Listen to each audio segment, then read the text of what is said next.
We're recording. Okay, everyone. Are we recording, David? Yeah, you should be good. Okay, thank you. It's Thursday, March 18th, 2021, and this is the Town of Olive informational meeting on the Shokan Pumped Storage Project. I'd like to thank you all for your patience, for waiting for us. We have now over 212 participants, and we were locked in for a while at 100, but now we're up and going. Thank you all for coming in tonight. It's a nice, rainy, cold night. We're probably going to get a little snow, and hopefully winter will be over soon. I'd like to just remind everyone, this is an informational meeting. This is not a town board meeting. And it's an informational meeting about an application now before the Federal Energy Regulatory Commission, also known as FERC. And this is for a preliminary permit by Premium Energy from Walnut, California. The meeting will be available in some form soon afterwards, tomorrow, the next day, on the Town of Olive website and available for future reference. There are a few slides shown at the beginning of the meeting while you waited that had a local citizen group forming to focus their efforts in opposing the proposal. I'll put the slides up later after we hear the presentation. So if you want to have a pen and pencil handy, you can jot down that information and get a hold of them. They're having another Zoom meeting on how to organize and advocate for the opposition to the project. I'd like to thank David Edinger, board member Edinger, for serving as the technical facilitator for tonight's meeting. He will be running the show behind the scenes, and the chat will remain closed until the presentation is completed, and then we'll open the floor for comments and questions through the chat. All questions and comments will be read to the meeting and by me and answered by our presenter and myself to the best of our ability, put it that way. Tonight, we're very fortunate to have Ginger Strand making a presentation on the Ashokan Pump Storage application before FERC. She's a journalist and a writer and has done a fair amount of research and writing on hydro systems. Ginger also happens to live in Woodland Valley, which is one of the 3 possible locations proposed for the upper reservoir of this pump storage system. She'll be describing the proposal, the FERC process, and will provide information on how you can best respond. So I'm going to turn it over to Ginger. Thank you, Ginger, for sharing your knowledge and time with us tonight. And why don't you take it away from here? Hi, thanks. It's nice to be here, and thank you all for coming and being engaged citizens. It's great to see all these faces, and it's nice to see faces. That's kind of one of the nice things about Zoom.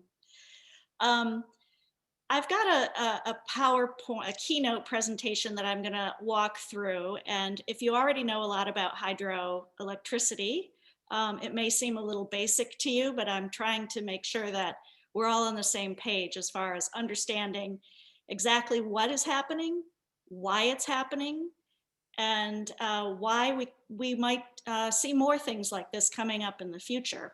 And then I will go to talking about, to offering up some talking points and talking about the best way to interact with FERC if you would like to get involved and enter your comments and make your voice heard on this project. So with that intro, I'm going to start off. I'm going to share my screen.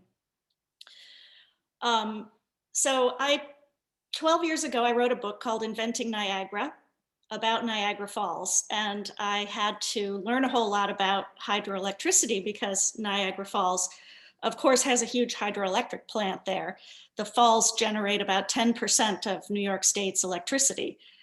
So I got to have this kind of facility with talking about hydroelectricity, and subsequently wrote about it a lot for a magazine, an environmental magazine, in particular Orion, where I was a contributing editor, writing about micro hydro and large hydro, utility scale hydro, writing about the dams, federal dams, and even very tiny dams. For instance, there's a micro hydro installation in Jeffersonville that powers the radio station WJFF.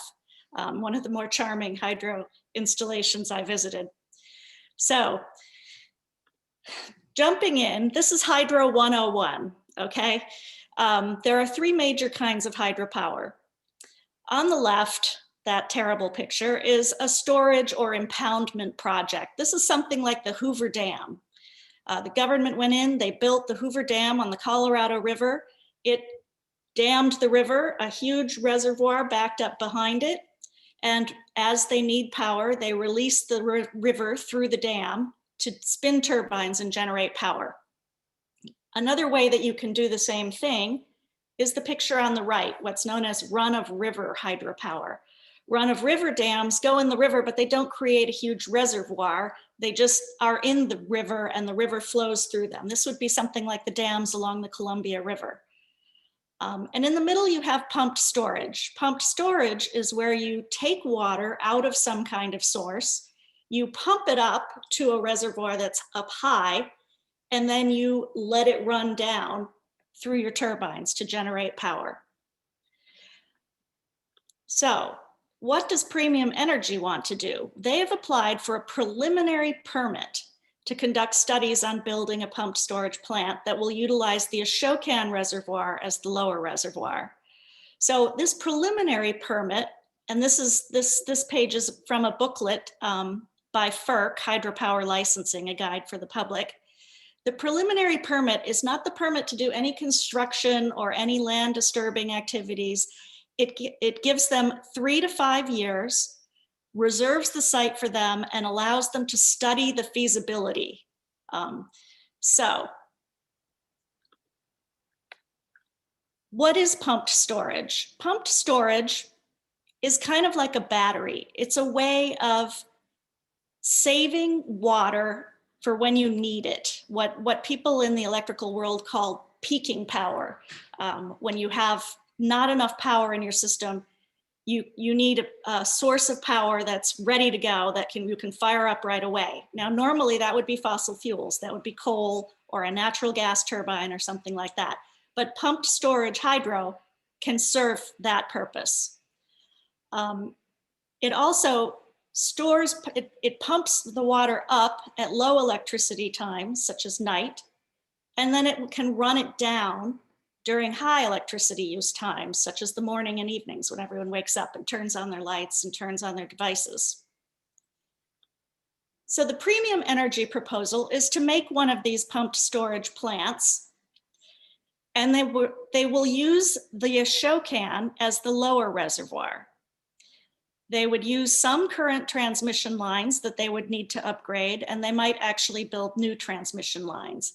And then, most controversially and interestingly, they want to build an upper reservoir where they will pump the water up to. And they have proposed 3 alternative sites for this upper reservoir. That's because these sites won't necessarily work out, so they want to have options, right? So their first option is a site in Stony Clove in Lanesville, or a site in Olive, which would be Moonhaw Road, or a site in Phoenicia, which would be Woodland Valley. So I can talk about each of those specifically. Here's the map that's in their proposal, and their proposal, like everything else, is a matter of public record. And I will have a slide later that will show you how to go and look at it, download everything that's being submitted on this proposal generally. And don't feel like you have to take crazy notes, because I will make this presentation available to Jim as a PDF, and he can make it available to people in the town so that you'll have all the information. So this is the map showing the Ashokan here, the reservoir on Moonhaw Road here, the Woodland Valley one here, or the Stony Clove one here. Now these maps are not great, right? They clearly just took Google Maps and they slapped some reservoirs on there. They're looking at the topography, but they're not, these things are all subject to change, right? So the first proposed alternative would be constructed along 214. As far as I can tell, this is the county line between Ulster and Greene County. It would be about a mile in, right on 214. So it would involve rerouting 214 around this reservoir. And this is pretty much right downtown Lanesville, where Amy's Catering was there, if you're used to driving through Lanesville. The Woodland Valley site, the dam would be built shortly after Panther Kill Road, would flood the entire Woodland Valley up to the point where the road doglegs left. The proposal says nothing about whether they would reroute the road to continue to have access to the rest of Woodland Valley, or whether it would just block the rest of that off. And finally, the Wittenberg site, what they're calling the Wittenberg site, is on Maltby Hollow Brook on Moonhaw Road. They propose to build a dam there, dam that valley, and inundate many of the homes that are there. This particular option is a dead-end road, so they would not have the problem of building a road around the reservoir. So why is this happening? You know, some people, when they see this, they're like, oh, this is ridiculous. This is absurd. People aren't building these kinds of things anymore. These are like huge reservoirs. We're not doing that anymore. It's like the 50s called and they asked for your reservoir plan back. But in fact, there are a lot of things going on in the electricity world that are making this kind of project extremely desirable and extremely profitable. So number one, we are transforming our electrical infrastructure to be renewables, to focus on renewables. New York has set some extremely ambitious goals about that. They passed the New York Clean Energy Standard in 2015, which means that New York State is trying to have their power be 70% renewables by 2030. So that sounds like a good thing, right? We're adding more and more renewables to our energy grid, mainly wind and solar, right? What's the problem with that? The wind doesn't always blow, the sun doesn't always shine. So what do you do if you still want to be 70% renewable, but your wind or your solar and or both are offline? You need something to step in. Typically, we just fire up a coal plant or we fire up a natural gas incinerator. If we have more pumped storage hydroelectricity, that can provide peaking power. And that should be provides peaking power at peak demand, as opposed to fossil fuels. This also, pumped storage hydro has the capacity to utilize excess renewable power because renewables often work when we don't need them. So the wind often blows most at night, for instance, but people don't use a lot of electricity at night. So if you could use the wind power at night to pump up water into your pumped storage hydro plant, you could then run it down in the morning when everybody starts using electricity again. So currently, pumped storage hydroelectricity is the best option we have for what's called energy storage. And of course, energy storage, if you're a physicist, is not technically true, but it's kind of like energy capacity storage is a better way of saying it. 95% of the utility scale energy storage that we have in this nation right now is pumped storage hydro. And the Department of Energy is going heavily into it. They issued this hydropower vision report in 2016 that is encouraging the federal agencies to assist people in developing pumped storage hydro because it can provide this backup for renewables. And finally, just this last December, the American Energy Innovation Act, which was passed by Congress, included a huge research and development program that's investing in energy storage innovation. And they specifically named pumped hydroelectric storage and created a grants program for demo projects. So what does this mean? It means that energy storage is a growth market. It means that there's kind of a run on sites where pumped storage hydro could be built. The US energy storage market was more than $1 billion in 2020, and it's expected to triple in 2021. By 2025, it's expected to be a $7.6 billion market. So I looked into, how many projects are going on. Someone asked this when I gave this presentation at the Phoenicia Library, how many of these things does FERC license? So as of the start of 2021, FERC had fully licensed 24 pumped storage hydro projects nationwide, and most of them were licensed more than 30 years ago. However, this will give you a sense of what this run on pumped storage hydro looks like. 7 projects are currently pending their final licenses. Another 44 have been issued preliminary licenses. At least 4 of those are premium energy projects. And 20 more projects, including ours, are awaiting preliminary licenses.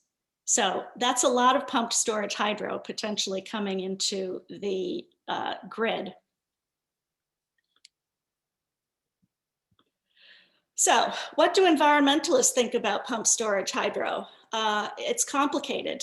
As an environmental writer, I feel that it is both good and bad, and that the most important thing about it is that the sites where pump storage should definitely happen, but where should it happen? Where is the best place for this to happen is the question that we're looking at. I threw this slide in because this is, if any of you feel like, researching a little more, this is a great article from a really respected magazine, Yale Environment 360, that talks about this trend. The downsides to pumped storage are that, number one, it's a net consumer of energy. So it takes more power, to pump water uphill than you can generate by running it downhill. So the plant has to make a lot of power that it then uses.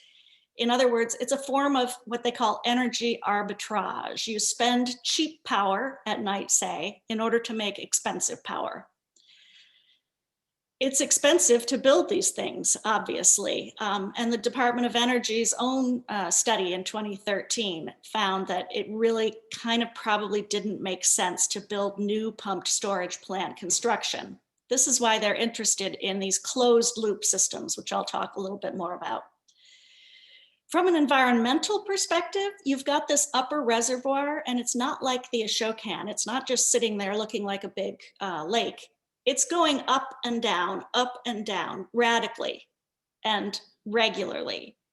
So these rapid fluctuations of water in the upper reservoir, and this is again Department of Energy's own language, wreak havoc on the ecologically rich areas where terrestrial and freshwater ecosystems overlap.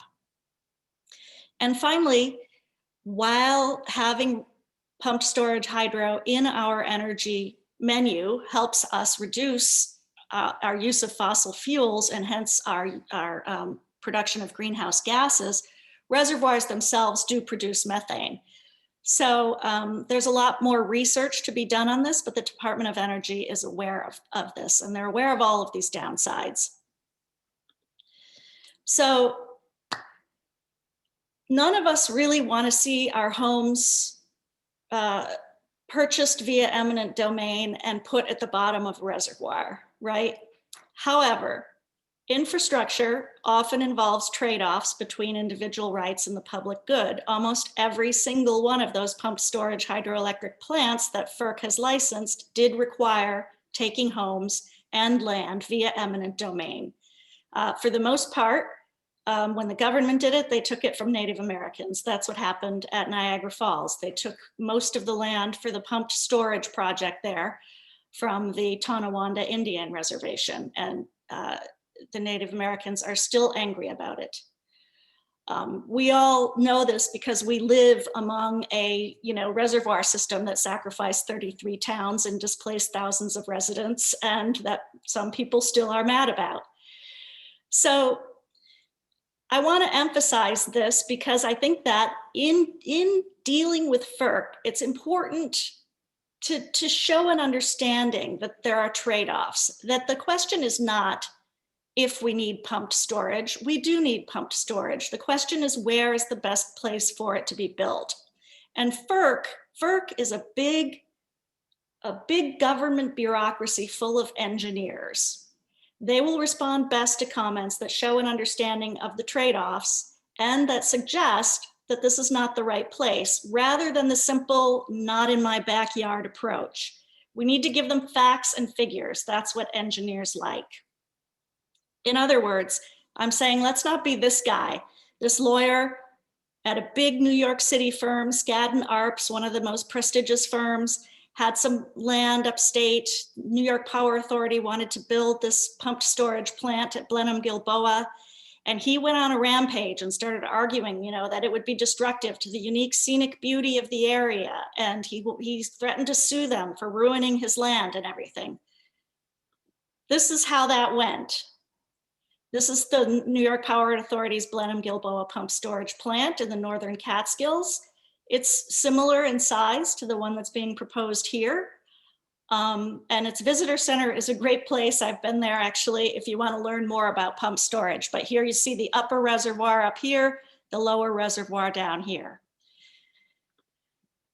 So before we get to how to talk to FERC, let's talk about where are we in the whole approval process. So the applicant has filed the initial proposal and information document. And where we are now is where this red box is. FERC is holding scoping meetings and soliciting public comment. Anybody can comment. Then, if they grant the preliminary license, the applicant will start conducting studies. They will prepare a full application and file it with FERC, and that would be 3 to 5 years down the line. Then there would be another round of FERC reviews and public comments before FERC decided whether or not to issue the final environmental license. So right here is our chance to nip this in the bud. It's a long shot. Just to be very honest and straightforward, FERC is not in the business of deciding feasibility at this point. They are in the business of letting the company that's applied for this license do the studies and figure out feasibility. So we can't just use the same arguments that we would use further on down the road. If we want this to stop now, we need to make it clear that this whole preliminary proposal is poorly thought out. And I'm going to suggest some talking points about that. These are just some pages I put in here for people's use. Here's how you access. There's an e-library at FERC, the FERC website, that has all the documents. It has the proposal, it has any subsequent amendments to the proposal, it has everybody's comments, and it has the requests that other parties have filed to intervene, which is what's called when you ask to be made an interested party. The town of Olive has requested to intervene. The city of New York has requested to intervene, the town of Woodstock, and I'm sure more people will be coming online asking for interventions. You can also sign up for an e-subscription from FERC if you want to be notified every time one of these documents is filed, but be warned, you'll get hundreds of things in your inbox.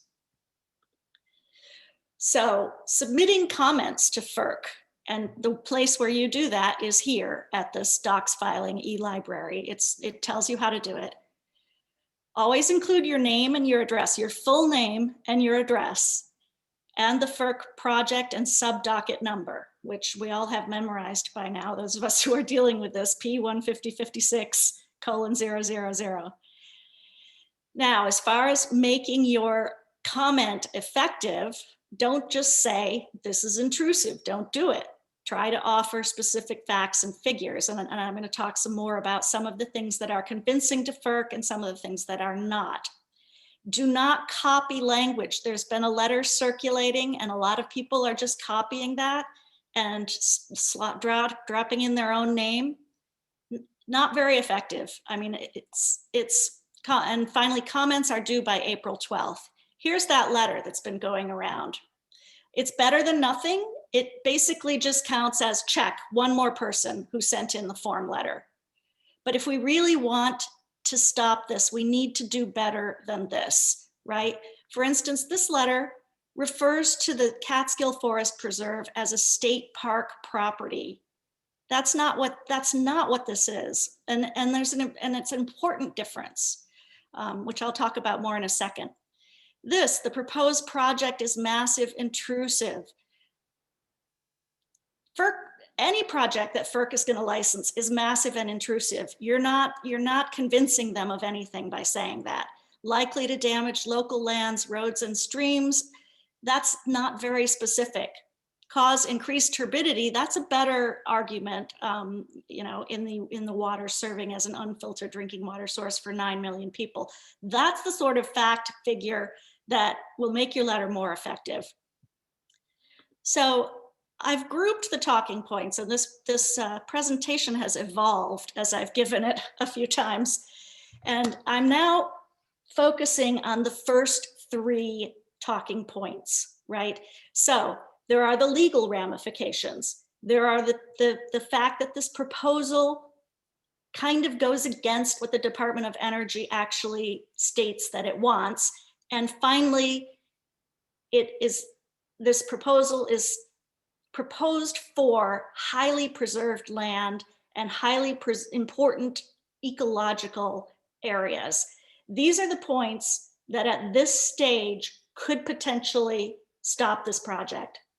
The rest of these points are great points to begin developing for the next round of public comment, which I suspect will happen, but they're going to be less convincing at this stage because these are points about the feasibility overall. So impacts to the New York City water supply, impacts on Catskill tourism economy, impacts on historic and cultural artifacts, impacts on protected species, and finally, and I hesitated even to include this, impacts on residents, because frankly, I put it last, it's not what FERC cares about. Again, they're a bunch of engineers.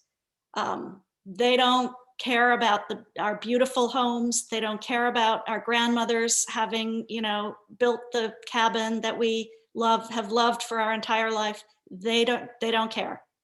So we need to meet them where they live. So, and I'm not encouraging everyone to cover all of these talking points, right? You choose what you will be good at talking about. And there are probably definitely people here tonight who know more than I do about some of these things. For instance, protected species. For instance, historical or cultural artifacts. We've been surfacing a lot of these things as we've been having these conversations. So if you are a lawyer, you might want to address the legal ramifications. So there's a case currently in front of the Supreme Court. They're going to hear oral arguments next month. It will be decided in June. It's PennEast Pipeline Company versus New Jersey, and it hangs on the question very, very relevant to this particular case. Can FERC permit a project over and above a state's objection to it? And in fact, can they force a state to condemn state land? It hangs on a conflict between the Constitution's Supremacy Clause and the entire notion of states' rights. Regardless of how this particular case is decided, the fact that the Supremes took this case means that there are huge constitutional issues at stake here. And the threat of being tied up in legal wrangling for years and years is probably enough to scare off a company like Premium Energy, right? So if you are a lawyer or have a good grasp of legal knowledge, this would be an effective letter to write. The second line of argument is that the Department of Energy wants to support closed loop projects, and Premium Energy is referring to this as a closed loop project. It is not. It is not a closed loop project because it's an upper reservoir being added on to an existing lower reservoir. These are known as add-on projects. So these people are lying in their proposal for a preliminary license. And, you know, since I'm a hydroelectricity nerd, this is the letter I'm going to write. I'm going to say this proposal is deficient because these people are claiming that they have a closed loop project, but it's not. And they don't deserve the streamlined FERC approval, and they don't deserve the special consideration that FERC is going to be giving to closed loop projects. And this is a situation where I can use the Department of Energy's own language in order to show that this proposal is not sufficient. And finally, and this is something that I suspect a lot of people could speak to very, very effectively. So we all know that we live in this extremely special place, the Catskill Forest Preserve, created in 1885, right? It is protected by the New York State Constitution. The New York State Constitution declares that the lands shall be forever kept as wild forest lands. They shall not be leased, sold, or exchanged, or be taken by any corporation, public or private. The fact that this preserve exists and has existed for 135 years is highly significant to the ecosystem that it protects. It's 700,000 acres of continuous wildlife habitat, and that's increasingly rare in our fragmented environment. The forest around all three proposed reservoir sites ranks among the top 1% of forest habitats in quality, according to the New York State Forest Condition Index. So you would be condemning extremely valuable habitat and extremely highly preserved land. It's also all falls within the Audubon's Catskill Peaks important bird area. So again, it's highly preserved. And the reason that this matters, and this is the last bullet point, is that, and again, this is a bunch of government gobbledygook, but if you can reproduce it, this is what speaks to the engineers and the lawyers who are making this decision, right? As a state forest preserve, the Catskills are considered status 1 land under the USGS gap analysis program. So the Department of Energy has said in their own report, areas with formal protections designated as status 1 or 2 under this gap analysis program. Why it has that name, I have no idea, are avoided for development. So we live in a status 1 area that should be avoided for development. It's a very important point. It's also could be compelling, especially to the developers themselves. They don't seem to have an understanding of how difficult it is to make change in the State Forest Preserve. Changes to land management in the State Forest Preserve have to be passed by a constitutional amendment to the New York State Constitution, voted on by 2 consecutive sessions in the state legislature, and then submitted to the public for a referendum. So as of 1999, more than 2,000 amendments had been proposed and 20 have been passed. Only 29 even made it to the referendum stage. So it's really, really difficult to make change in the State Forest Preserve. And the Premium Energy appears to be completely unaware that they're proposing a project in this sort of situation. Not only a status 1 area according to the USGS, but an area that is protected by the state constitution itself. So that's a really good point to make. Then there's a further set of points, and I'll run through them rather quickly, but it's good to have them on our radar. We can begin to develop them, improve them. People can add to the collective knowledge here, because if this goes forward, these are the things that we'll have to argue, right? So impacts on stream ecology, obviously those huge rapid fluctuations of water up in the upper reservoir are going to wreak havoc on both aquatic and land habitats. You'll alter the sediment regime in whatever brook you dam, and that alters the sediment regime in the Esopus, which is not only one of the Catskills' most vital trout waters, but part of the New York City water supply. Any of these creeks, they're all trout waters, and they're all valuable trout breeding habitat. I will say that Trout Unlimited has petitioned to be an intervener, so they will also be making the argument for trout, so that's good. Then there's the impacts to the Catskill Delaware water supply, which provides 90% of New York City's water, the water supply that provides 1 billion gallons a day to 9.5 million people. It's the largest unfiltered water supply in the nation, built at the cost of displacing 25 communities, at least. It's likely New York City's most valuable capital asset. You know, the only thing that could match it is the subway system. It's billions of dollars of investment. This is why the city is buying land up here and eager to protect it. And finally, while the current water supply meets New York City needs, there's a lot of uncertainty about what the climate's going to do up here in the coming decades, whether there will be heat events, whether there will be decreasing snowpack. The city is very protective of this water supply. That doesn't mean that we can expect them to just do the work of making the argument for us. I suspect that they will, since they've signed on to intervene on behalf of themselves and the 9 million people whose water they deliver. But there are other hydroelectric projects in the New York City water supply system, and their mandate requires them to take seriously any proposal for such a project. So it's not like DEP is our knight in shining armor here. The Ashokan is highly central to the New York City water supply, 40% of it. The Catskill water supply, which is just the Ashokan and the Schoharie reservoirs connected by the Shandaken Tunnel and Esopus Creek. So that means that 40% of New York City's water passes through the Ashokan. So, you know, we really shouldn't be messing with the Ashokan. The pump storage project would likely increase turbidity in the Ashokan, which would decrease the quality of New York City water. That is the one fact that we saw in that letter that's been making the rounds.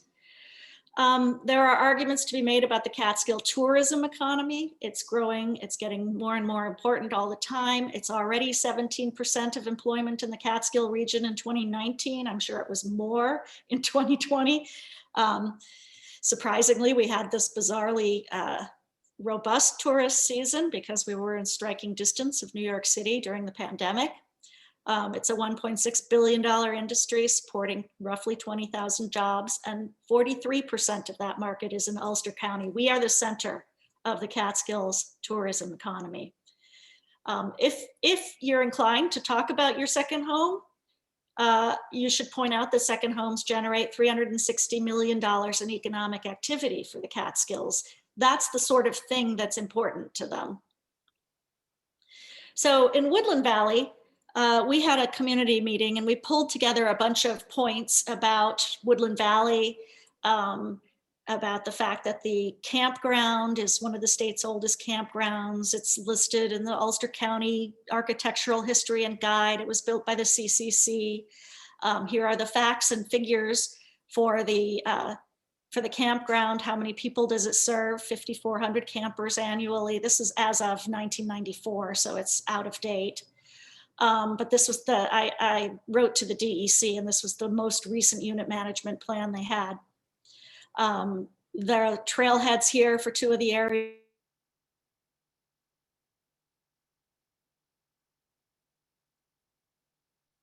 Suddenly I was muted. I'm not sure why, but I unmuted myself. Woodland Valley is a popular fishing destination. There's another, there's a separate set of bullet points for folks from Stony Clove. And I think that these people should talk about Route 214.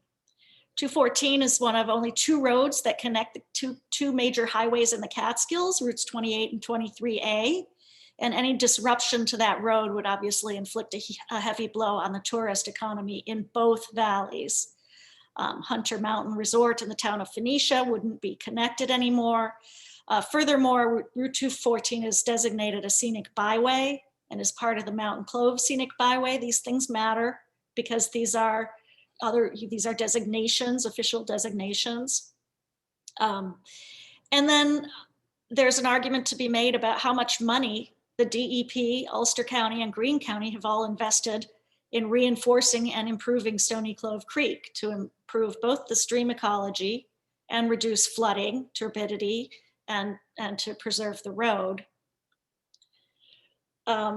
We found some historic cultural artifacts in Woodland Valley, and the people at the Roxmore Inn are currently seeking listing in the National Register of Historic Places. That's a very powerful kind of thing to be able to put up. So Are there other historical or cultural artifacts that could be affected by this project? One thing, the proposed transmission lines appear to infringe on the Emile Brunel Studio and Sculpture Garden, which is already listed in the National Register of Historic Places. Are there possible other places that could be listed in the National Register? You know, this Lily of the Valley estate is named in a number of histories and architectural guides to the area. They could potentially seek listing in the National Register. Protected species. If you know of any protected species, that's a highly effective argument, particularly down the line when it comes to the feasibility studies. Apparently there's a bog orchid that exists in Woodland Valley. Olive is in the excellent position of having already done a natural resources inventory. So there are all these wonderful bullet points for people in Olive. The protected Three Birds orchid is present at the end of Maltby Hollow Creek. And these sites are registered in the Biological and Conservation Database for North America. That is great. Again, the Catskill Peaks Important Bird Area, that it's summer foraging habitat for the New York threatened northern long-eared bat. FERC is required to consider the Environmental Species Act in any kind of licensing process. So these things will jump out at them. This number of species of greatest conservation need according to New York State, and a number of special concern New York State raptors using the habitat. Even more powerful from my point of view is that the area is habitat for New York special concern eastern hognose snake and New York threatened timber rattler. And finally, trout waters, trout spawning habitat. So this was a great summary that the town got that can be very helpful in making bullet points for your letters. Stony Clove has not done this work yet, so maybe they can take a look at yours and use that as a jumping off point. So again, going back to my slide on the talking points, and I'm going to wrap up on this. At the preliminary license stage, the best things to talk about are things that could stop it now. Legal wrangling, a deficient proposal, a proposal that is just shoddy, and the fact that the level of preservation that is represented by the Catskill Forest Preserve. Those are the three most important points. Doesn't mean that you shouldn't make other points like this if you feel up to doing that, and especially if you have more to add. So I will, as I said before, I'm going to make this available in PDF form. And so I'll stop screen sharing now, and we can take questions and talk, or maybe Jim, did you want to say something at the end of this? Yeah, hi. Again, I'm Jim Safranco. I'm the supervisor in the town of Olive. And thank you, Ginger. That was an excellent presentation. You really keep getting better at it. You keep finding more details that we haven't hit upon. I just wanted to update people about what the town of Olive is doing. And we have, as mentioned in the presentation, we were the first town to file for intervenor status in this.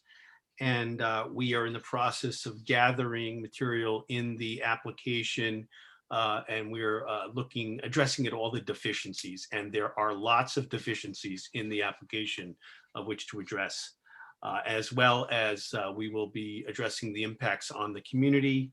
I've asked as you saw, part of that environmental review from the Olive Conservation Advisory Council. They did a great job in producing a natural resource inventory for the town that was completed in January this year, thank goodness.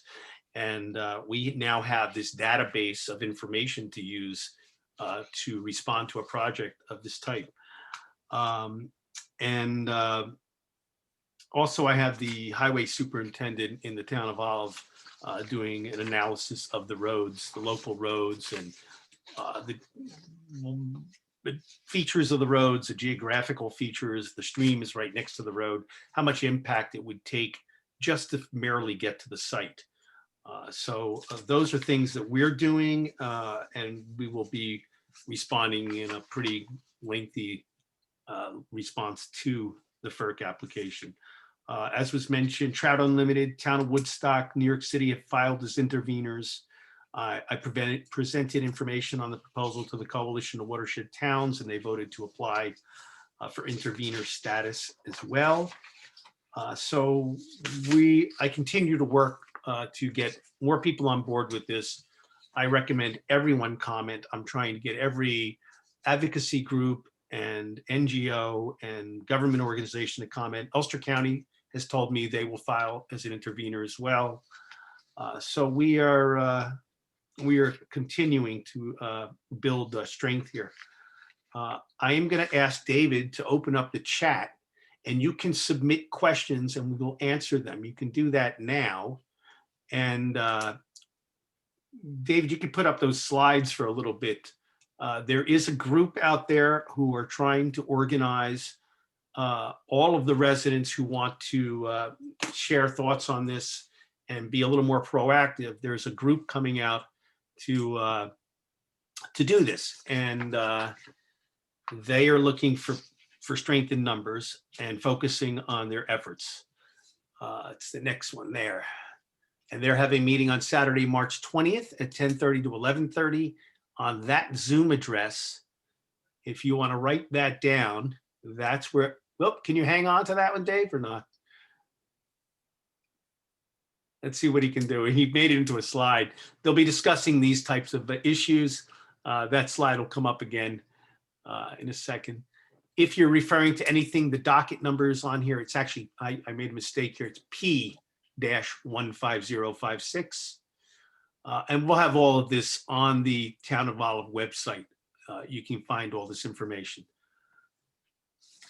So if you are typing your questions in for chat, we will start to address them, Ginger and I.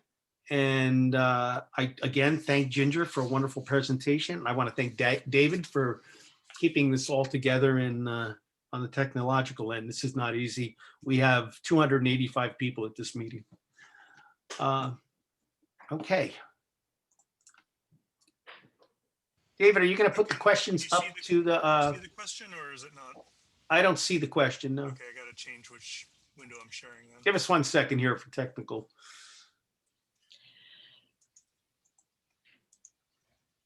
And if you go to the bottom of your screen where chat is, you can chat. Okay. This is from Drew. I'd love to understand and hear what the potential for passage this proposal has.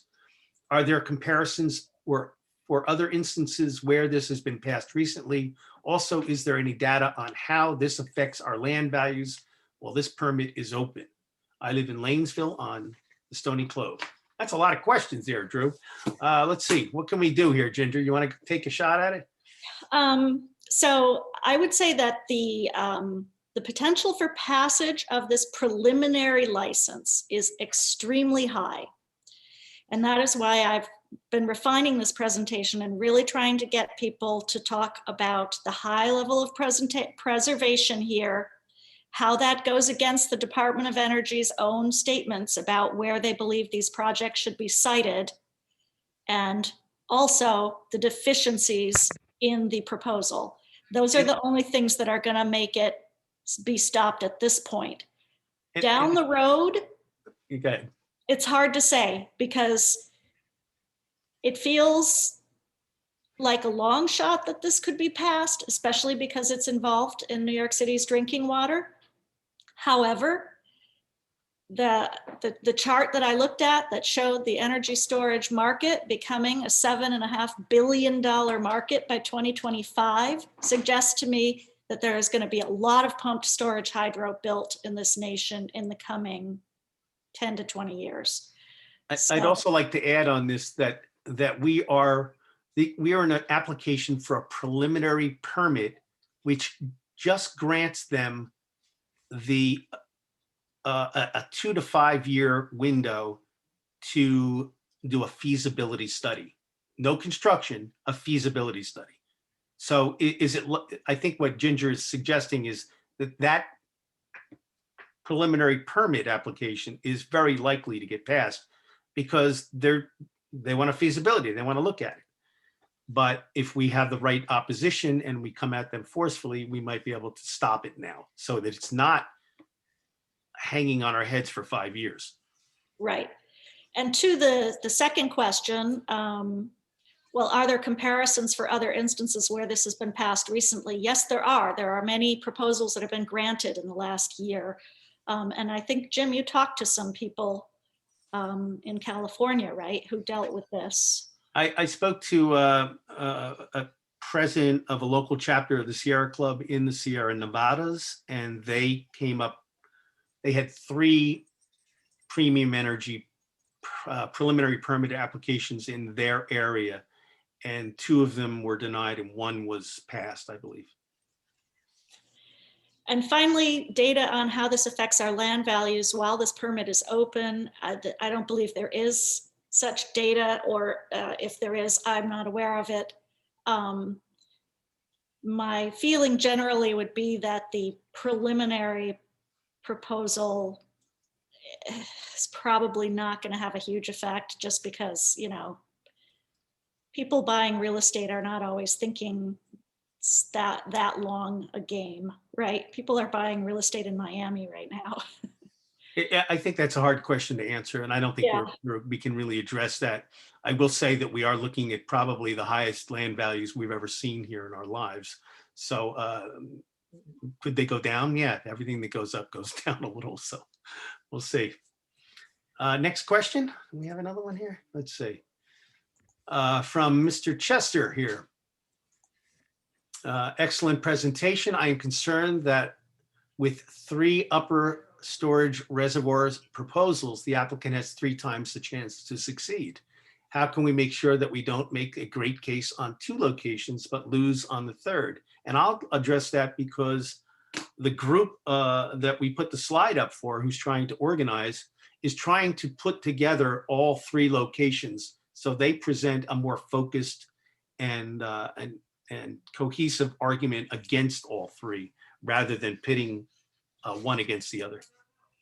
And I do think that talking about, especially at this stage of the game, the high level of preservation that the Catskill Forest Preserve currently enjoys is key, because all 3 upper reservoir proposed locations are in the Catskill Forest Preserve.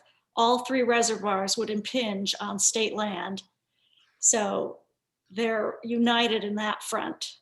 And that's another reason why that's a great point to make. Okay, next question. Anything we can do to hit the bottom is good too, the reservoir side. From Sarah to whoever. Someone described this company as a whack-a-mole. Are they just running around the country looking for sites, likely sites, and hoping they won't get pushback? I don't know if we can answer that, but maybe they can. But they do throw a lot of applications out in areas, and I've heard similar sentiments from the people that have been up against them out in California. Yeah, I mean, it does feel a little that way. From Nathan, who is asking for this project?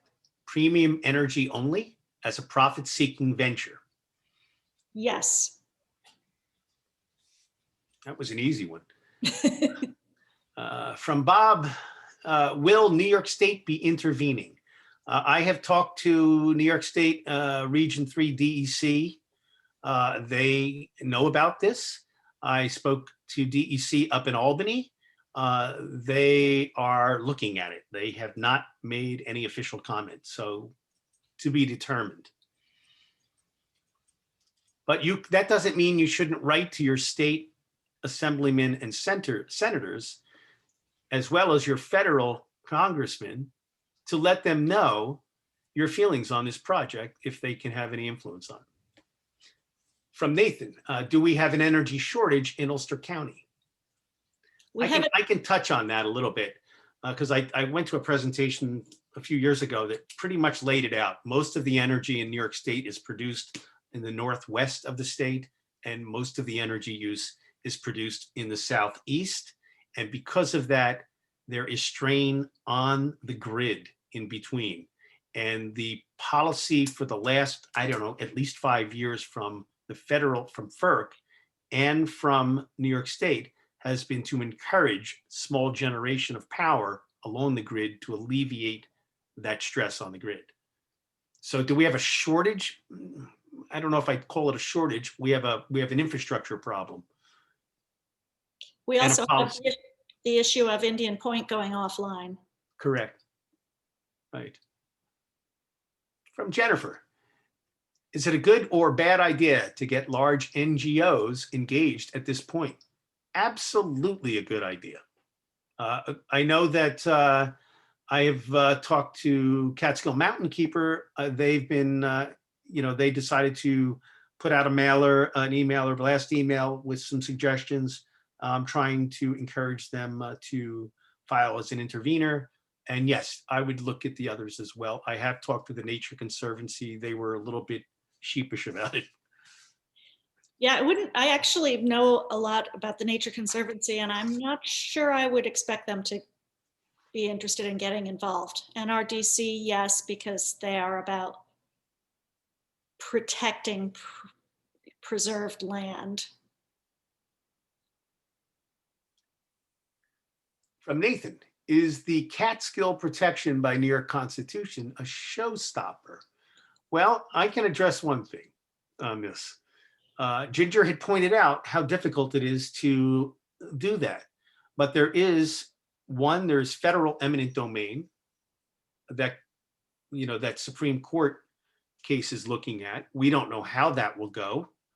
We're not putting all our eggs in the basket of the Supreme Court on this. And the other is that this has been done. There was Jay Mountain in the Adirondacks, had forever wild land, and there was a deal made, and it went through the Assembly and the Senate, and it did the whole process and went to referendum, and there was forever wild land, and I believe it was a land trade, which expressively says in the Constitution you can't do, and for a mining company, a private mining company. Yeah, that was on the ballot a few years ago, and I suspect that what happened there is that a lot of people didn't vote on it because they didn't understand it, and the people in the Adirondacks who wanted it went out in force and voted on it because they wanted the jobs. Right. And I find it very worrying that this case between New Jersey and the pipeline company is at the Supremes. The pipeline company got FERC to give them the right to condemn state land via eminent domain, and the state objected, and it's gone all the way to the Supreme Court.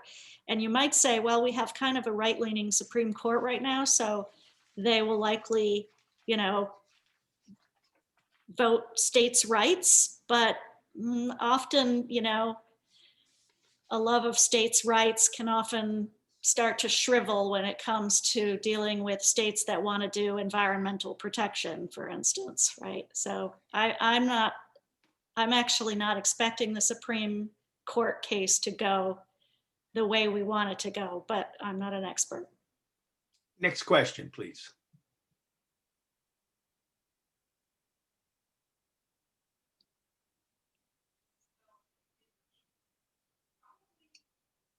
Has Delgado's office been made aware?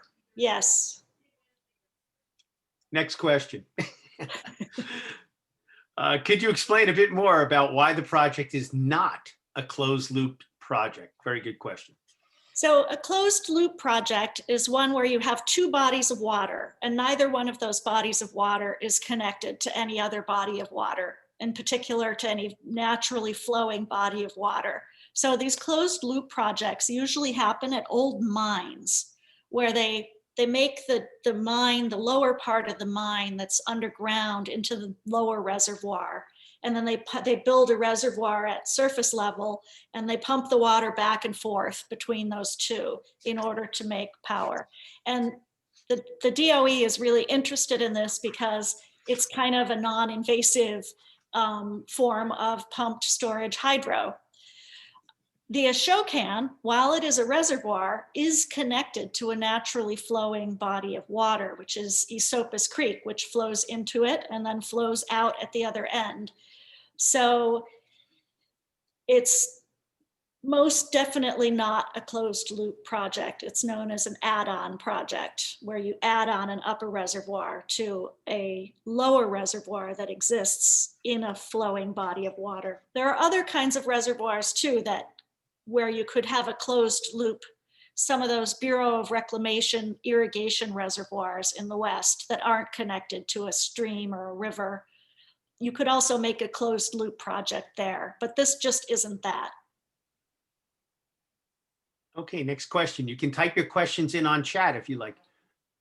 From Lydia, are there better alternatives for renewable energy storage at this scale? No.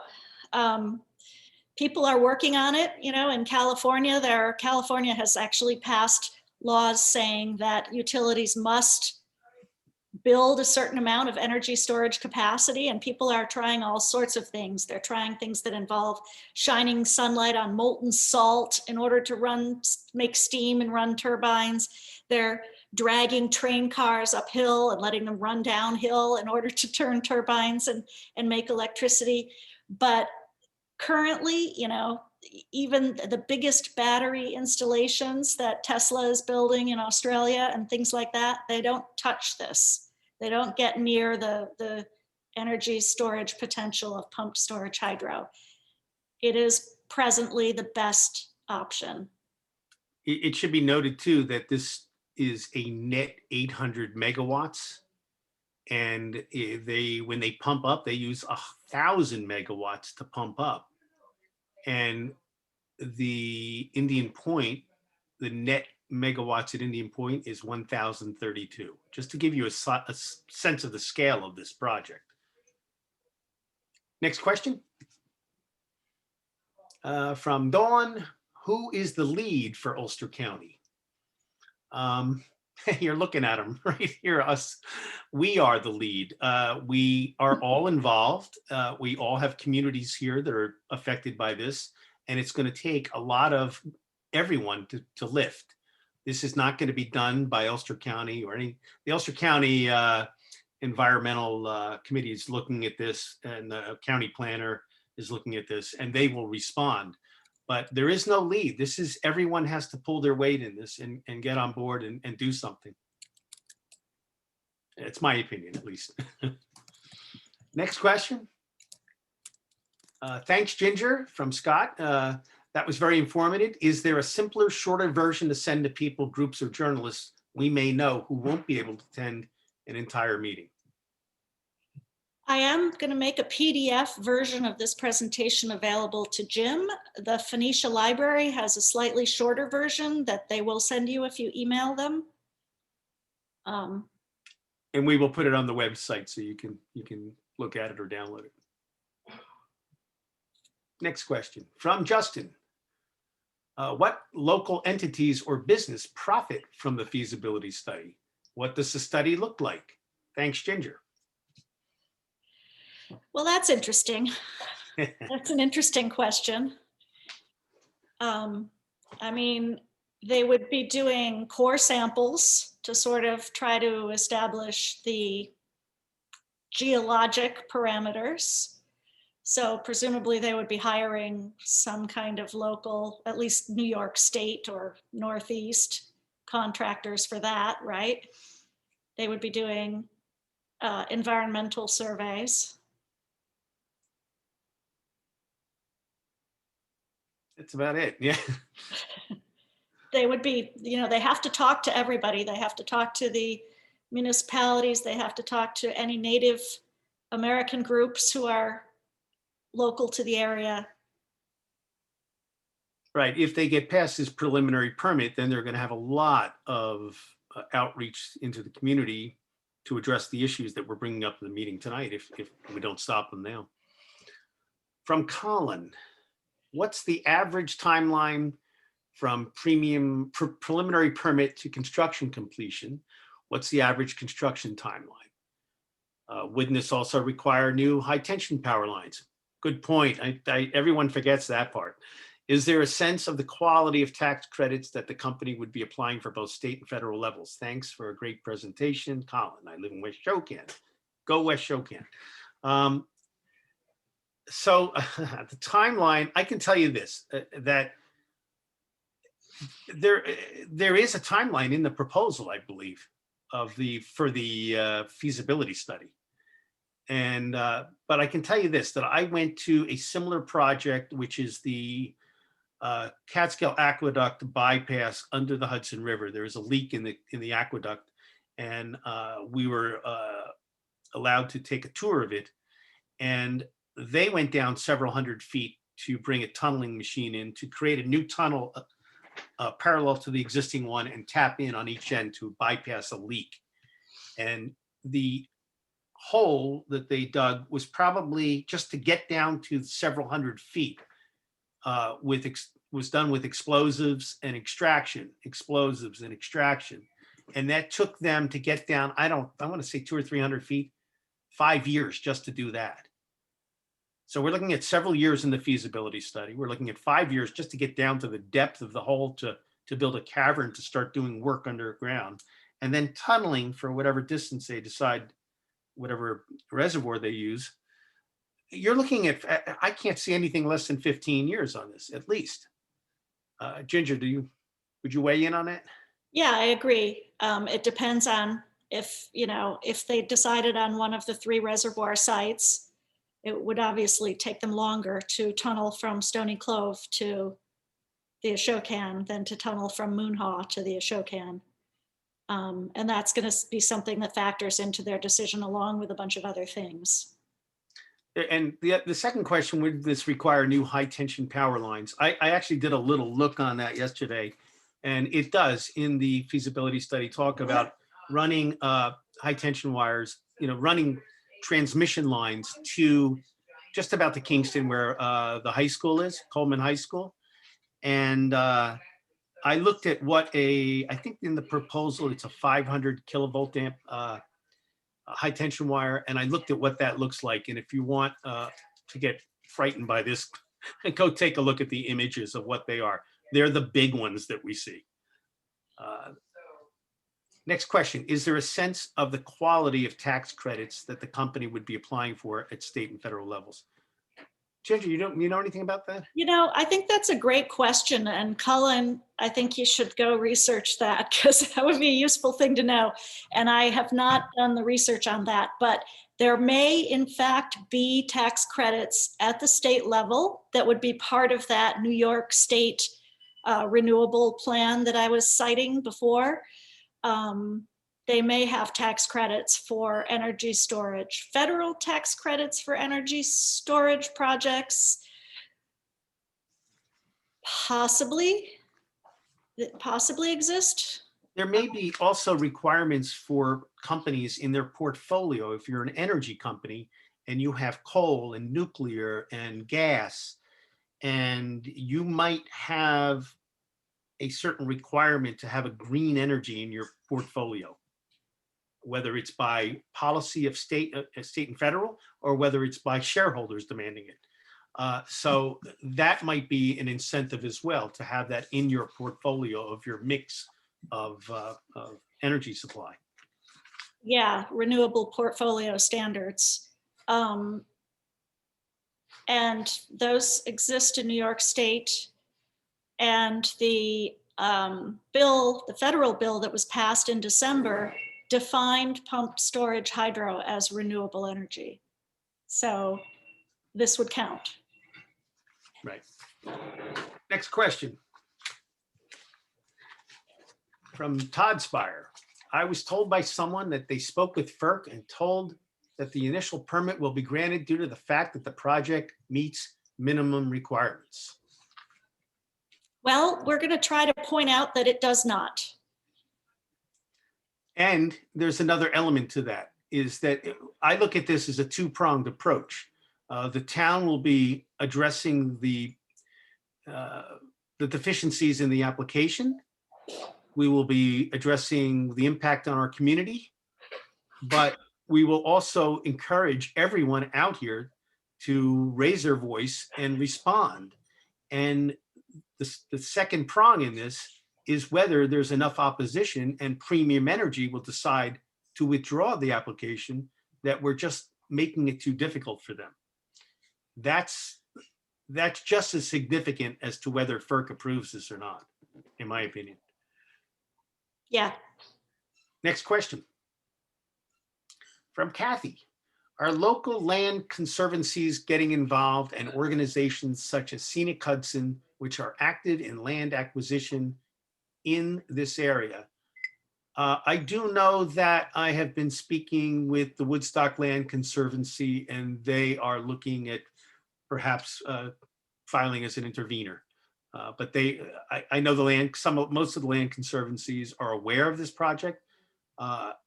I would also encourage people that have any connection to these land conservancies to get a hold of them and advocate.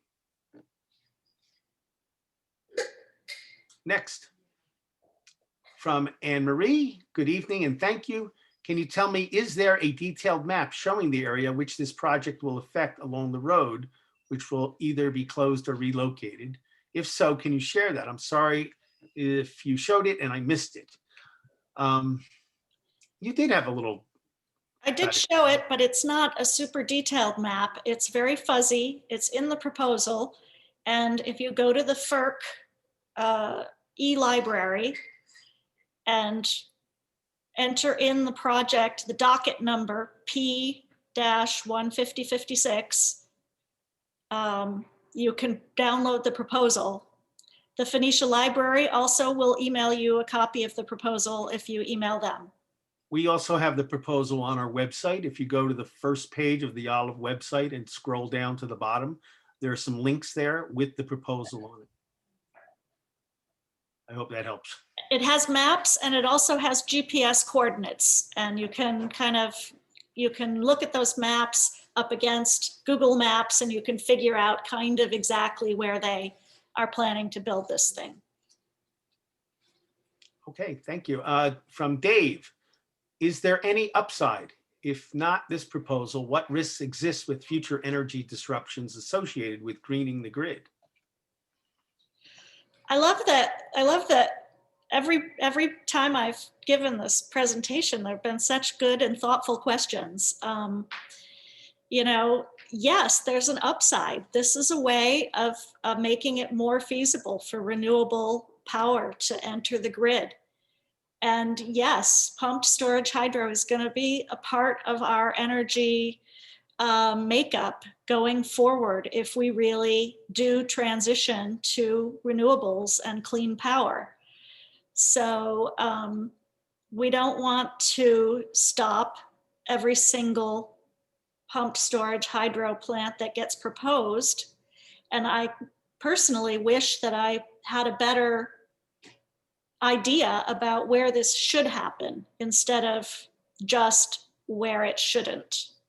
You know, it's the high level of preservation in the Catskill Forest Preserve that makes this proposal problematic here, because there just aren't that many places in the world that are as preserved as this place.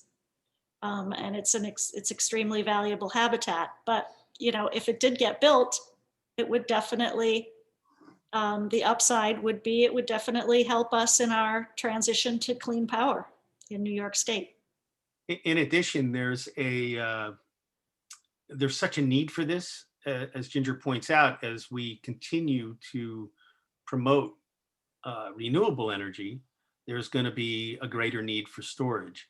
And there's a lot of innovation coming from different places as well, you know, that we haven't hit the market yet, that people are looking at. And I mean, some of them are as kind of crazy as solar farms using the batteries out of electric cars to store energy. After the electric car has depleted 80% of its use, it's no longer considered viable, and that you have energy with 80% capacity, a battery with 80% capacity.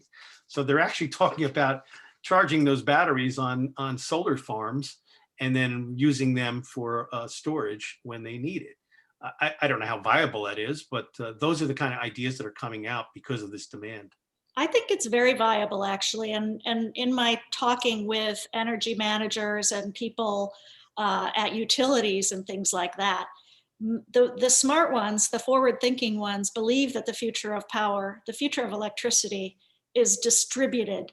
So instead of utility scale, huge plants, power plants, every house that can have a solar panel has a solar panel. Every place where you can have, a single windmill, you might have a windmill, and everybody eventually will have an electric car. And when that car is plugged into the grid at night, that car is serving as a battery for part of the grid. So there is an energy future that looks very, very different from all this utility scale stuff, but that's like totally nerding out. Good question. Next question, please. From David, how will the proposed project impact the 1993 consent decree between New York City and the US government? The consent decree. I believe that's a reference to the EPA consent decree that allows New York City not to build a filtration plant because they're protecting the land around the watershed sufficiently to avoid, it's the filtration avoidance decree, right? And I think a credible argument could be made that, a huge construction project inside the watershed could potentially undo that consent decree. So New York City is not going to want that to happen. In a way, it pits the EPA against the EPA and DOE, because you look at the EPA is the organization that oversees the New York City water supply, by virtue of, and they are also the energy, czars looking for promoting renewable energy as well as DOE. So they might have, conflicting goals there in a sense. I hope that answers that. Next question. From Nathan, should we research the Premium Energy Company in terms of political connections in New York and at the federal level? Well, you can. I have. I didn't find anything, but that might be a way to go at it. It's kind of around the back door. And if you find those political connections, I'm not sure what you do with them. They might just show that they, like every other company like this, they might have made contributions or something. I didn't see anything that jumped out at me, but you certainly can. Next question. I'm not clear how this energy storage proposal is not as strong as other pump storage proposed elsewhere.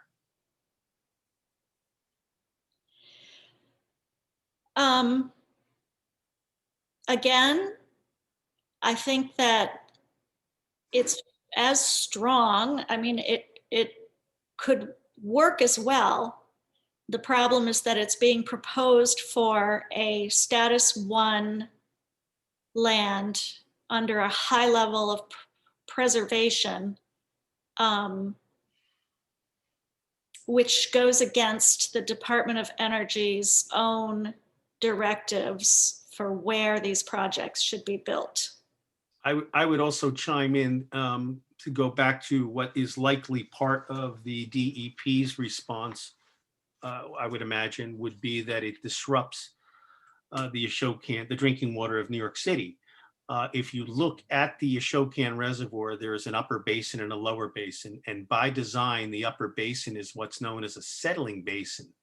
And it's a settling basin because when they designed it, they knew that they were going to be capturing water from the streams in valleys of a mountainous area. And that those hillsides and mountainsides aren't as stable And when large weather events come, they get turbidity in the water. We see it all the time. We know what that Yoo-hoo looking water looks like. I actually took some pictures of it the other day, and it'll be part of our report to them. So that settling basin, you have over 100 years, 120 years of sediment settling in the upper basin, and that's where they plan to extinguish their water and then pump it back up. So you're taking all that sediment and mixing it up, and it's not very clear to me how that could do nothing but hurt the drinking quality of New York City water.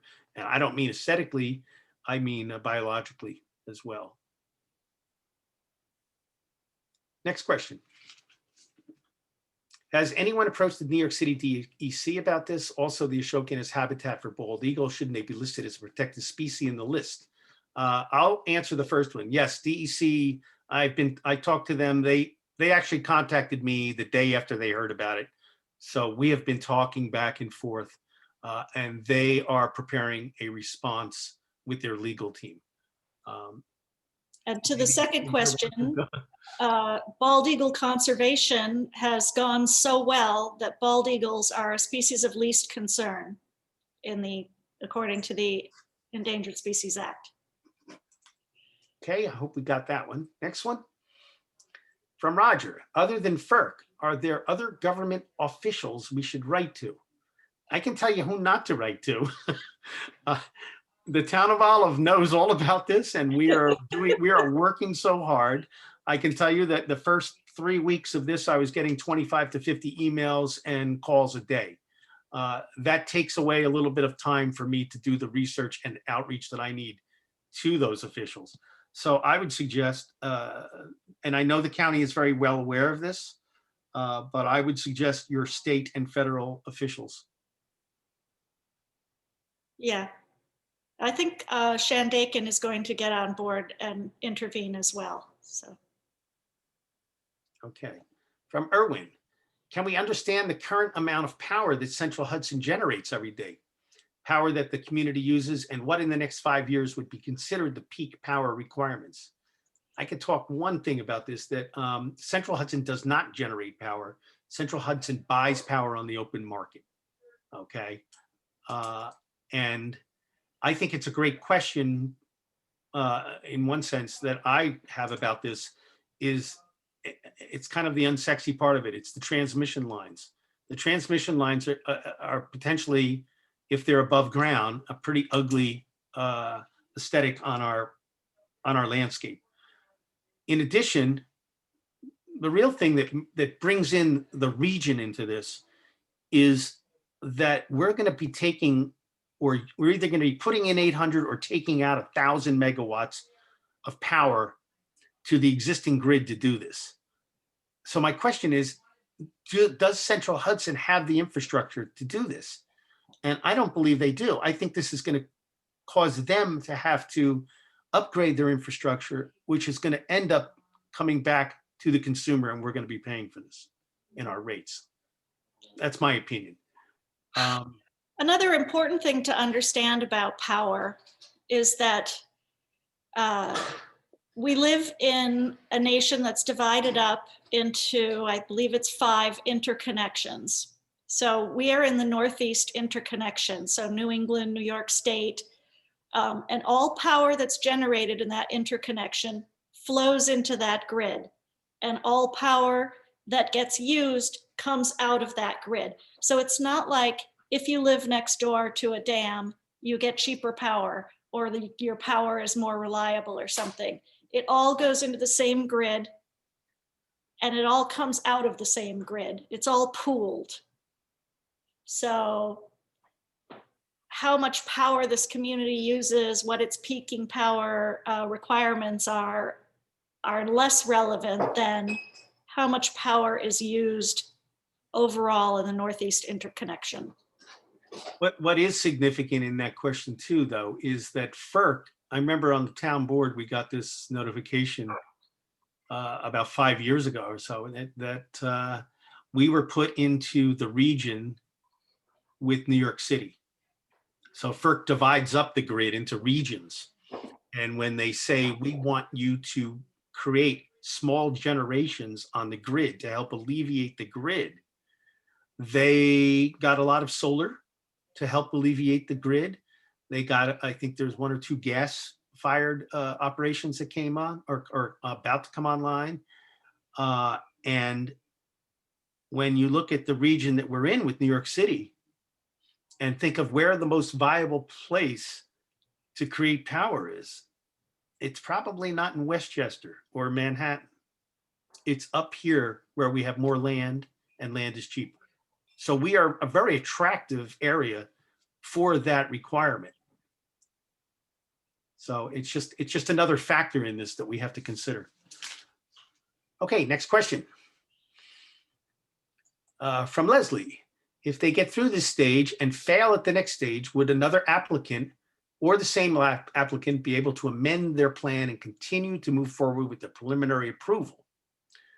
I don't know about the preliminary approval, but I know this, that from my perspective, the biggest response we can have to this, to make this go away, will make other applicants in the future less likely to come here.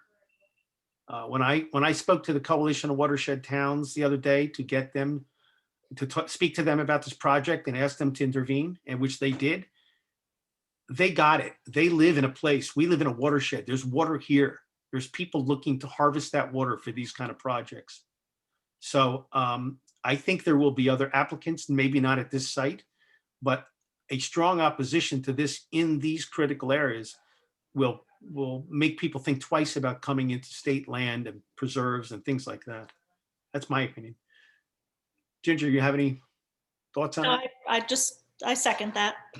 Okay, great. From Kathy, it seems this project would also affect the Hudson River if runoffs affects the Esopus Creek. It therefore seems likely it would affect activities on Hudson and the Hudson River estuary. I don't think so, because the Ashokan serves as a kind of transitional place. So the water would flow into the Ashokan. It would make the Ashokan more turbid, but the turbidity would settle out in the Ashokan. And by the time the water was leaving the Ashokan and flowing into the Esopus and back into the Hudson, I think it would be insignificant amount of difference.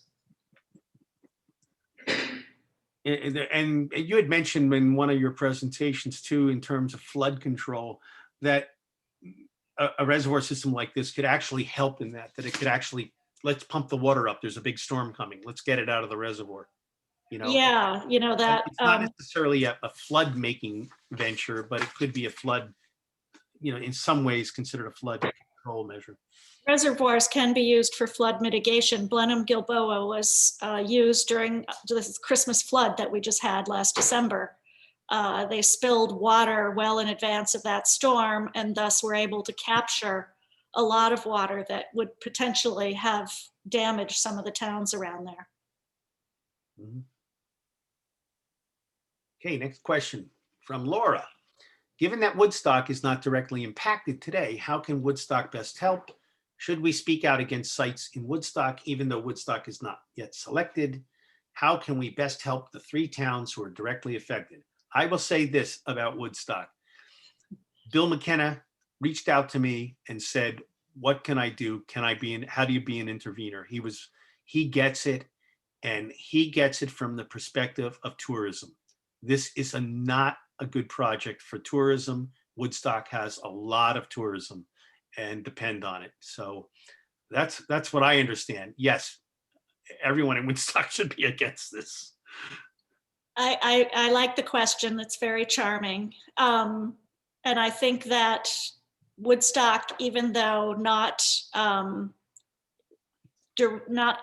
directly affected by this particular plan, can definitely speak to that high level of preservation in the Catskill Forest Preserve that I keep talking about, because we're all invested in preserving that, not just for tourism, but as top-notch habitat and environment. Okay, thank you, Laura. From Brooklyn Parslow, would it cost FERC money for Premium to conduct the feasibility testing? If not, how does Premium fund this feasibility testing? There's a good question. Investors. It also should be noted that if they grant this feasibility study, if they get the preliminary permit approved, that'll give them, well, they asked for 2 years, but they could actually extend all the way up to 5 years for feasibility studies. That grants them exclusivity to this area for projects like this, for hydro projects in this area that they've identified. That process in itself creates a commodity to them. Now they have something of value, and that's a little, it's a little frightening. So yeah, they could get investors who might say this might be something that could happen. Let's get on early. That's my guess. Next question from Elizabeth. Has any group associated with the opposition made a formal request for rare species data from DEC yet? Does DEC have that? Do they? Can we There is- nominate Elizabeth to make this request? Well, I can say this, that the natural resource inventory that the town of Olive did and the board approved in January was largely based on databases that exist from Ashokan Watershed, Stream Management Program, from Cornell Cooperative, and from DEC. Those databases are out there. Whether the towns have made, the inquiries into them yet, or any groups have, is up to them. Next. From Jean. Does the closure of Indian Point give this project a greater importance? I would say no, because this isn't as much about energy generation as it is about energy storage. Although, the closure of Indian Point does mean that that power will have to be replaced, and what's going to replace it is question. Right. Okay, next. Will FERC accept comments from people who aren't living in the area? Since it was mentioned to include addresses when submitting comments, that is a resounding yes. Yeah, they don't care where you here and you use the area. That's good enough for me. I don't know. Yeah. Next. From Kimberly. Hey, Kim. According to American Rivers, the National Hydropower Association estimates that America could double its hydropower capacity without building a single new dam. Can you explain hydropower without a new dam? And could this be a talking point in our letters? Well, so American Rivers would like to see hydropower capacity doubled by improving efficiency at existing dams. It's kind of a separate issue because, again, we're not talking about generation here. We're talking about storage. And storage meets a very particular need. So this is not just about adding power to the grid. It's about adding stored power, stored capacity to the grid. So it's a nice point, but I'm not sure it's gonna matter to FERC. Okay, next question. From Matthew. For the Wittenberg project site, is that on state land? What protections are there against this kind of development on private land within the Catskill Park? Well, there are no protections on development on private land anywhere. Even, private land in the Catskill Park is not especially protected. You can make the argument that private land in the Catskill Park is part of the continuity, the unfragmented wilderness that's up here and also should be considered part of the preserved area. But it's, you know, when it comes to the government taking land by eminent domain, we're all equally vulnerable to that. The state land is a little less vulnerable, in my opinion, although that will possibly change after the current Supreme Court case. So I think that all three reservoir sites, as far as I could tell, would ultimately impinge somewhat on state land, because there's just so much state land up here, right? You can't flood any valley and have it all be private land. You're gonna eventually hit state land. It should also be mentioned that it's one of the things that we're looking at in the application as a flaw in the one of the many flaws in the application, that that the GPS coordinates and mapping and narrative don't all line up. The narrative tells you that it's on state and city land, but when you start digging into it, it contradicts itself. So I think it's rather vague at this point on exactly where they are pinpointed. Next question. How large are the upper reservoir sites in acres? Oh boy, that's in the report. 200. Yeah, it's a lot of acres. I can tell you that the dams average about a half a mile across, 2,500 feet across. And 300 feet high. And 300 feet tall. And And I believe the acres were like 250. Right, because it was 250,000 acre feet of water, or no, sorry, 25,000 acre feet of water on average. But it is buried in the report if you care to look on it. Yeah. Thanks, Amy. Next one from Anthony. Hey, Tony. I was involved as a DEC biologist with the proposed Prattsville pump storage, which was ultimately stopped. I can explain some of the issues associated with that project as compared to the proposed project. Tony, you can, we will have a slide up with a group of citizens that are mounting a campaign against this. And you can also give me a call at the town office and we can talk about it. And the town of Olive, 845-657-8118. Thank you, Tony. From Bennett, thanks to the town of Olive for being the first to file a motion to intervene. Have you considered joining with New York City and Woodstock to hire a FERC-specified lobbyist to work to derail the application? Like it or not, lobbying works.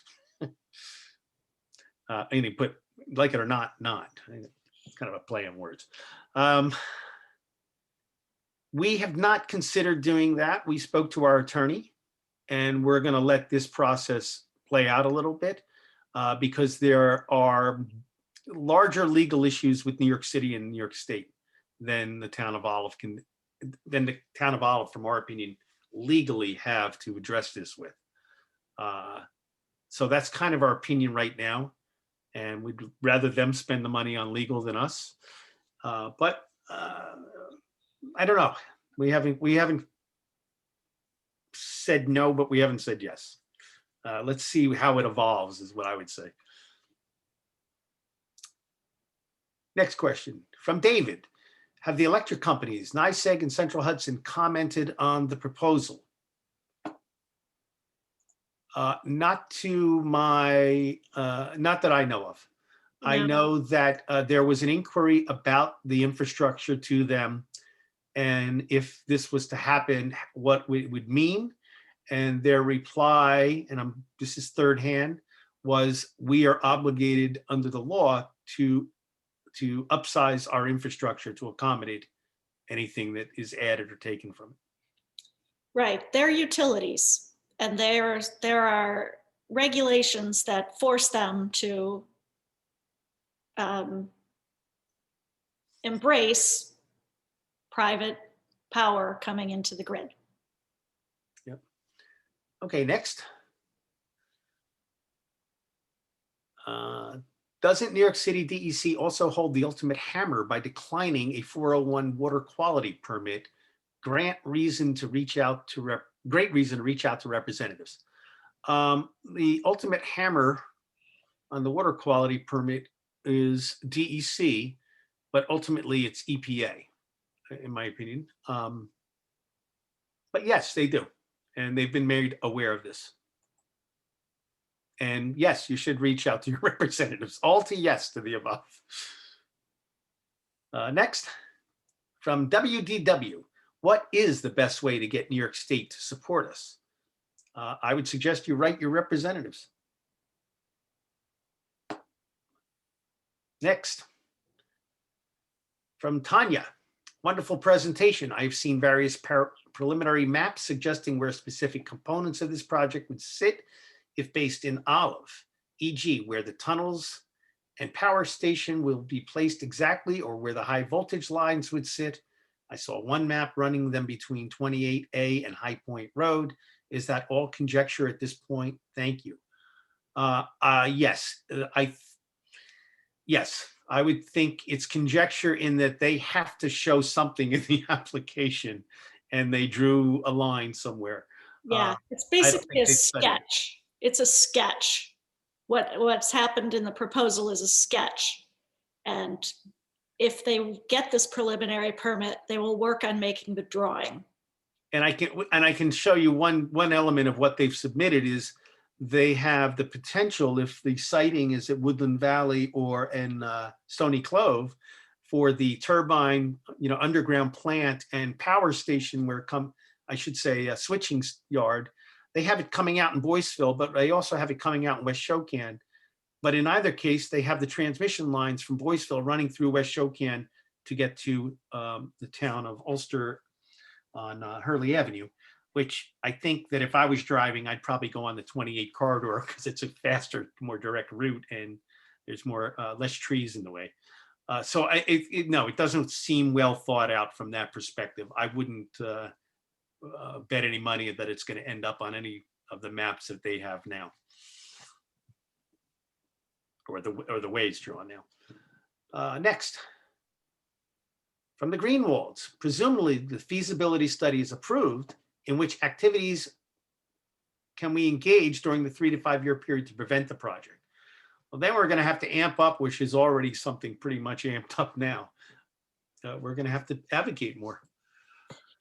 Yes, and reaching out, any property that could potentially reach out to getting National Historic Register listing, doing the research on protected species and things like that, all of that would become highly useful during that period to really get the ducks in a row for the final fight.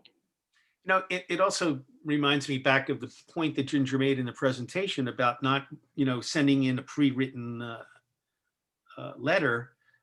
And the reason I like not doing that is because we're down to 206. We had almost 300 people on this Zoom meeting. And, if 250 of you decided to do the form letter, that's 250 potential ideas that we're missing. We haven't gotten those ideas from you. We need a lot. There's a lot of power and there's a lot of brain power out here right here. And we need all of you to comment and think outside the box on how to address this. And if it does go past preliminary, we're going to need that. So that's why it's great to everybody to give it thought and really think of a unique way to address it, because more thoughts, the merrier.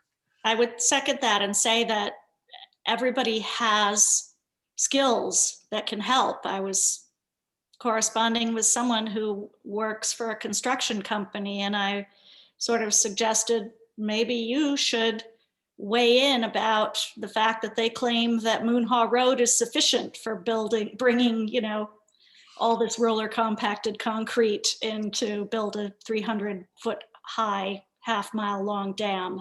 I saw those bridges. They're not going to hold it. So people can bring their their knowledge and their expertise to this, and that will be even more powerful. Next question, please.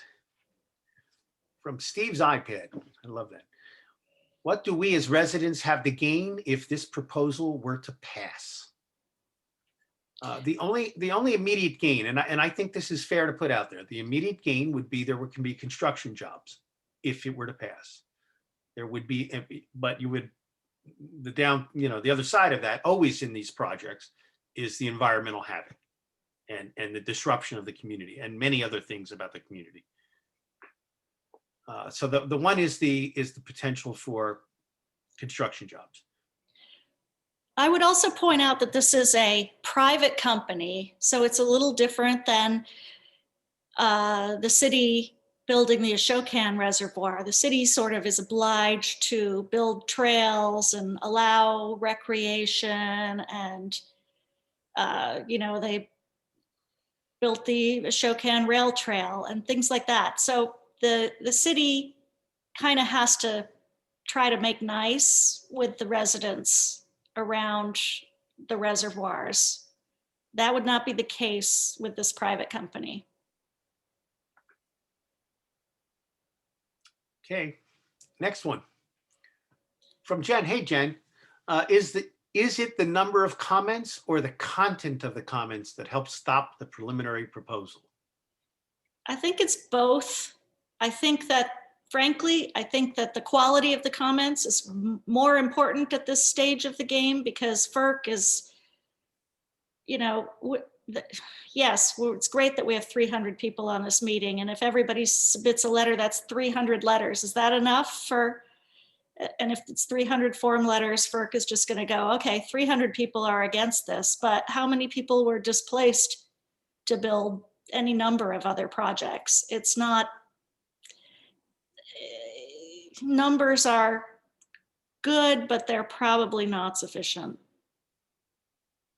Yeah, I would We agree. don't have the numbers. And I don't mean to dissuade anybody who just doesn't have the wherewithal to write the letter and come up with the more creative angle. If that's all you got, right, just send the form letter. But it would really help to look a little deeper into it. That's my opinion. Next, from Anne.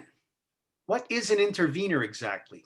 Good question, because I'm hoping to be one soon. And it's not very clear. An intervener means that you have written a letter to FERC and to the applicant in this stage of the process and asked you make a motion to be considered to be an intervener. And if no one denies that, I think it's in 15 days, you're an intervener. But you have to have some qualifications. You have to represent something or be an adjacent owner or somebody really directly affected by this. You can be an advocacy group in the region or town or area that has a membership. So you're representative of a group. So I filed as supervisor of Town of Olive to be an intervener for the Town of Olive to be able to have a seat in this process. If it moves forward, then we get a more say in the process, is my understanding. Yeah, it means you're an interested party and you get a seat at the table. So if they get the preliminary permit and they're doing the feasibility study and things start coming up in subsequent meetings, I'm imagining the intervener can have a say, and a weighted say in the proceedings. And it should also be pointed out that if you don't apply to intervene at this stage of the game, you don't get to intervene. That's my understanding. So it's important that every municipality or every town and that can apply to intervene does it now. Yeah, and we have up till April 12th to make comments or file for intervene status. Good question, Ann. Next one from Paul. Who in New York City's mayor office or the city's environmental protection department is Olive and Shandaken in touch with? Oh, boy, you're going to make me reveal names. We have been talking to Adam Bosch from New York City DEP. He is their public person who deals with the public officials, with government officials. And he's pretty straightforward with us. And I can say this, he called me the day after he learned. We both learned about it the day before, and we were both rather stunned and blindsided by this revelation that this happened. They didn't reach out to New York City and ask them if, what do you think, guys? They didn't ask the town of Olive what we think. They just filed, which to me is highly disruptive for a town, and is one of the points I'll make in our letter, is that if this process is this disruptive to our town, and we have to do this for 3 to 5 years, it's going to be overwhelming. If the quality of their material that they're submitting is this contradictory and deficient. So that's why we feel that it should be thrown out, because it really is a deficient application. Next question. I hope I answered that. From Sharon, the ADK and Sierra clubs may also want to be interveners. They may, and I would suggest you all reach out to them and let them know if you feel that's important. I have been getting help from Sierra Club in the West Coast, but I haven't heard anything from here. And if people want them to contact me for information, they certainly can point them my way. From Carol's iPhone. What about OSI being willing to get involved? Open Space Institute. I don't know much about Open Space Institute. My understanding is they buy land for preservation and then turn it over to New York State DEC. They're kind of like in the middle. They buy the land, they help DEC get the trailheads in and trails, and then they turn it over to them. I believe they sell it back to them.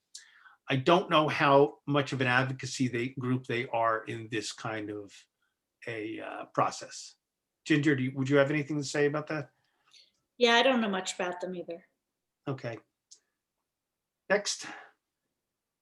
But that doesn't mean you shouldn't ask them. Write them a letter. From Amy, how many homes and people would be displaced for this project? Where would they go? There seems to be a housing shortage in Ulster County.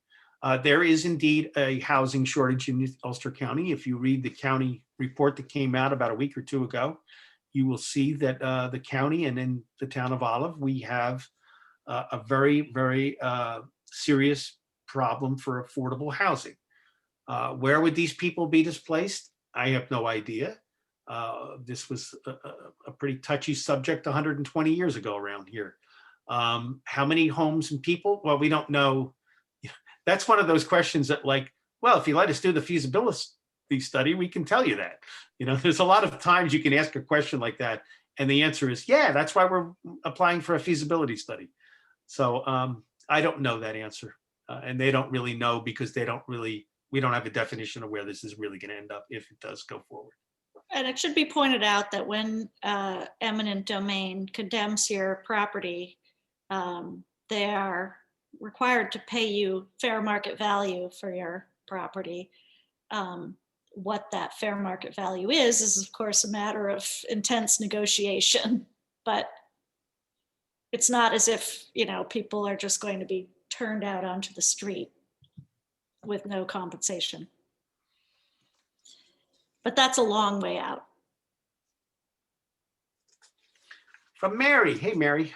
What was the decision of the lower court in the Supreme Court case? That's an excellent question, and I don't have that answer.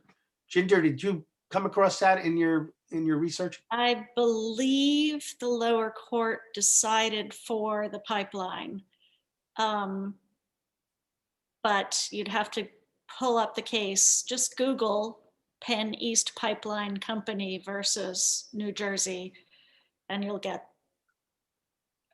the case. Okay. Thanks, Mary. Next question. From Kelly, great presentation. I am wondering what the city's timeline is to pull a community impact assessment together. What the timeline is for everything, and how long do we have to respond and build a case against it?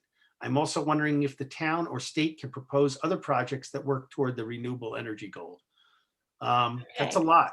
That's a lot. I'm going to start by knocking off the last sentence, because as I've said before, this is not about renewable energy production. This is about renewable energy storage. And currently, the only good way that we have to store energy in a renewable fashion is through a pumped storage hydroelectric project. So no, we can't propose other alternatives unless you're some sort of brilliant inventor and can invent something on the spot that can store 1,800 megawatts of electricity. In addition, the town of Olive is a climate smart community, which is part of the NYSERDA, New York State Climate Smart Program that looks at efficiencies of saving electricity as well as renewable energy. So there's all kinds of benchmarks that we can hit in the town, and we've been working, the Conservation Advisory Council in the town of Olive has been working toward.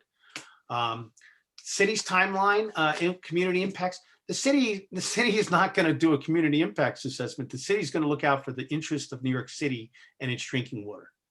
Their interest is not in our communities up here.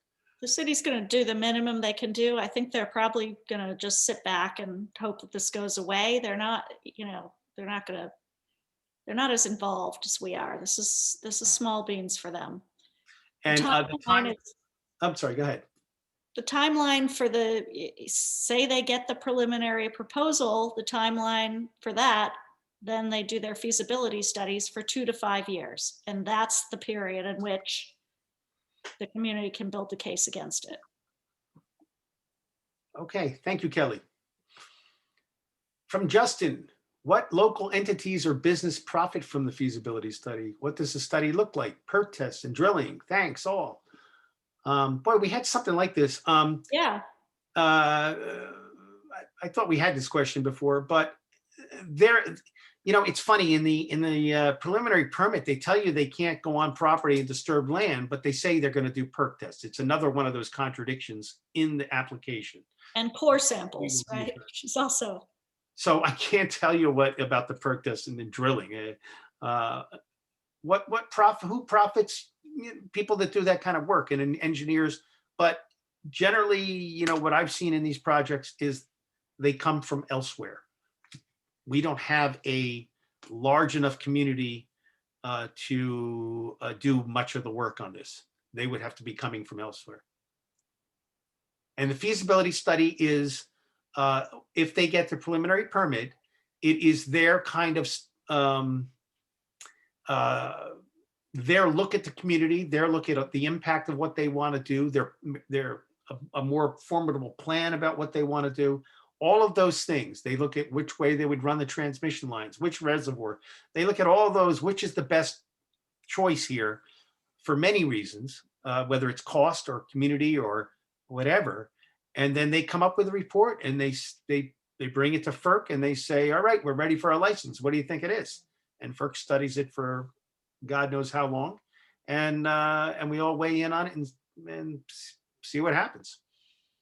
But yeah, I haven't seen one of these, but I can only imagine it's fairly lengthy involved. Next question from Alice. This is a 10-year-old company and only has 5 full-time employees from their online company page. Anyone know about this? Yes. First thing I did when I saw this was research who the company is. Premium Energy is a subsidiary of another company that is a larger engineering firm. I believe, I don't have the data in front of me. I think they employ like 50 engineers and they do international projects. So yeah, this is a subsidiary of them. I believe this is a company that just pitches these proposals for the larger company.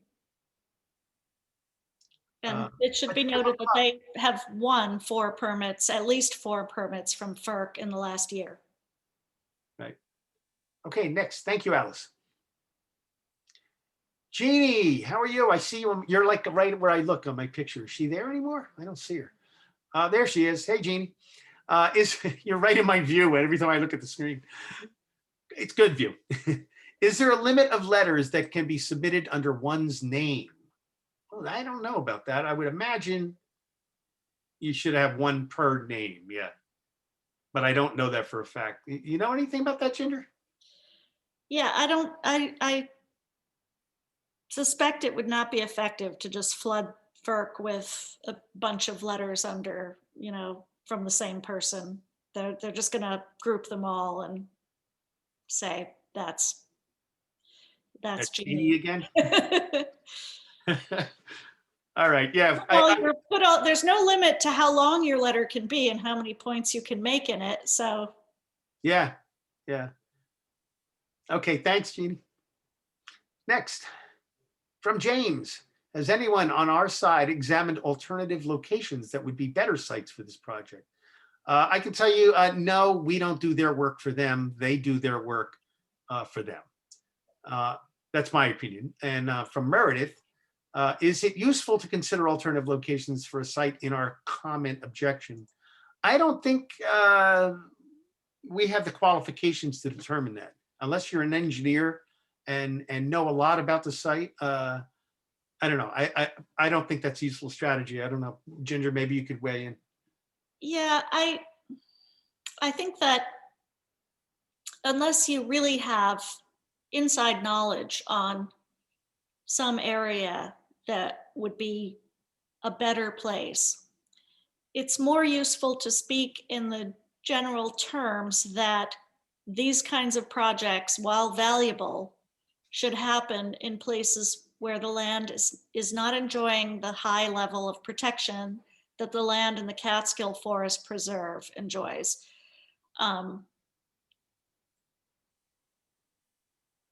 If you know of a mine or a place where a real closed loop project could happen, you could mention that, but I don't think that, as Jim said, it's kind of not our job or our expertise to come up with where these things should be cited. We're just trying to say,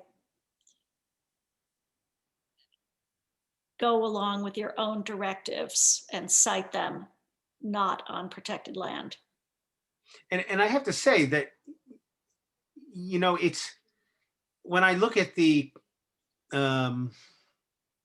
quality of their application, when I look at the inconsistencies, when I look at the deficiencies, when I look at the misinformation in there, my first compelling thought is not to help them. They couldn't even get this together. So I don't see pushing them somewhere else. They really have to get their act together on this in the application. Next question, sorry. From Mary, should we get more media involved, more than the Daily Freeman? Has anyone been in touch with the New York Times? I have not. I think that, we had a conversation about this in the Woodland Community Association, and there are some people in this valley who are very experienced in this level, this kind of activism. And they said no. They said, this is not the point yet. The point is the next round. That's when you start hauling in the heavy duty media, because you don't want to overplay your hand with the New York Times. You want to call them in when it's serious and it's a good story.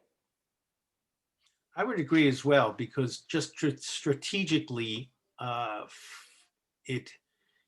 when you release something too early, you lose control of the story, the narrative. And right now we're trying to even find our narrative with all of the comments and groups getting together and trying to, come up with all these ideas. So yeah, I think it's a little early in that. Thanks, Mary. Next one. From Michelle. Okay, Michelle, this is a big undertaking with a short window period. So with many hands, the lifting to stop this application of going anywhere is needed. We need the community to share their expertise, knowledge in town. The town of Olive can only do so much, and they've put in their motion to intervene, but FERC needs to hear from the community too. So at this point, Wendy and I are willing to spearhead a community organization meeting this Saturday, March 20th, from 10:30 to 11:30. I'll bet you that goes over. From 10:30 to 11:30 via Zoom. The link is on the slide that we will be putting up at the end of this and was on earlier. Also, you may email Save West Shokan, all one word, savewestshokan@gmail.com if you're interested in attending the community meeting, and then we will email you the link. So that email is savewestshokan@gmail.com. And I would beg to assume, I would assume that that doesn't mean just West Shokan. That's everybody from all of the communities that that want to band together as a group and try to have a more focused organization. So its email is savewestshokan@gmail.com. The Zoom meeting is Saturday, 10:30 a.m. to 11:30 a.m. And the Zoom I'll show. Why don't you put the Zoom up now? Can we put it up real quick? I mean, the link, David? I always ask David to do impromptu things and drives him crazy.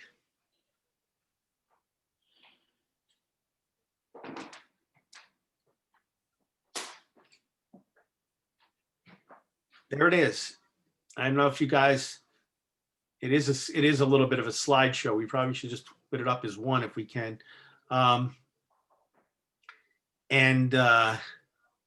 If you can do a screenshot, if you can write that down, we'll leave it up for a few more seconds and get your pencils and pads together. http://bit.ly/3 small v capital B as in boy 6 IDL. And the mail is Save West Shokan, lowercase, all one word, Save West Shokan @gmail.com. All right, we can take that off. Go back to the questions. If you need that, all right, you can call me. Next question. Maybe we'll do this for about 15 minutes before we all collapse of exhaustion. Just so you know, we have 125 more messages after this one. Really? So we may be doing some. Maybe someone did group messages like they do in the group response. Maybe they're all the same. Next question. From Lloyd. As most renewable energy in this part of New York is PV rather than wind, isn't the renewable storage aspect of this project oversold, rather driven by profit to run at night under fossil fuel power? Maybe. Could be. Could be a cynical. Yeah, I mean, I think definitely. I wouldn't put anything past anybody. Yeah, but the energy makeup is changing quickly, so. And again, it doesn't matter in this part of New York. We're in the Northeast interconnection. So there's a lot of wind in that interconnection. Yeah, there's a lot of wind up north. Okay, next question. From Pam. How will water shortage, rain shortage affect the system? We don't know. It's a good point to make. We don't know. I do have concerns about if you see New York City manages their water in the summertime. They move the water from one basin to another to eliminate a lot of evaporation they get on hot summer days. And they take it out of usually the upper basin or vice versa. And so, yeah, that's an interesting question, but we don't know. All right, next question. We only have 123 more. From Lloyd again. Lloyd, you got two in there. From the maps, it looks like the 500 kilovolt transmission lines require a new half-mile wide corridor. I looked at that on those lines, and the width of the right-of-way was around, I'm going to guess, I don't have it in front of me, but I'm going to say it was around 150 feet. I didn't say a half mile. I'm not sure if you mean wide. Yeah, wide, I don't think it's a half mile. But it is something worth looking into. If you find that, send me an email, and I would appreciate it. Next one. From Pam, damage to infrastructure, roads done by heavy construction equipment. Who would pay for repair? I would imagine that, and I'm speculating that any of the sites that they have would require a major infrastructure to get to the site. Major.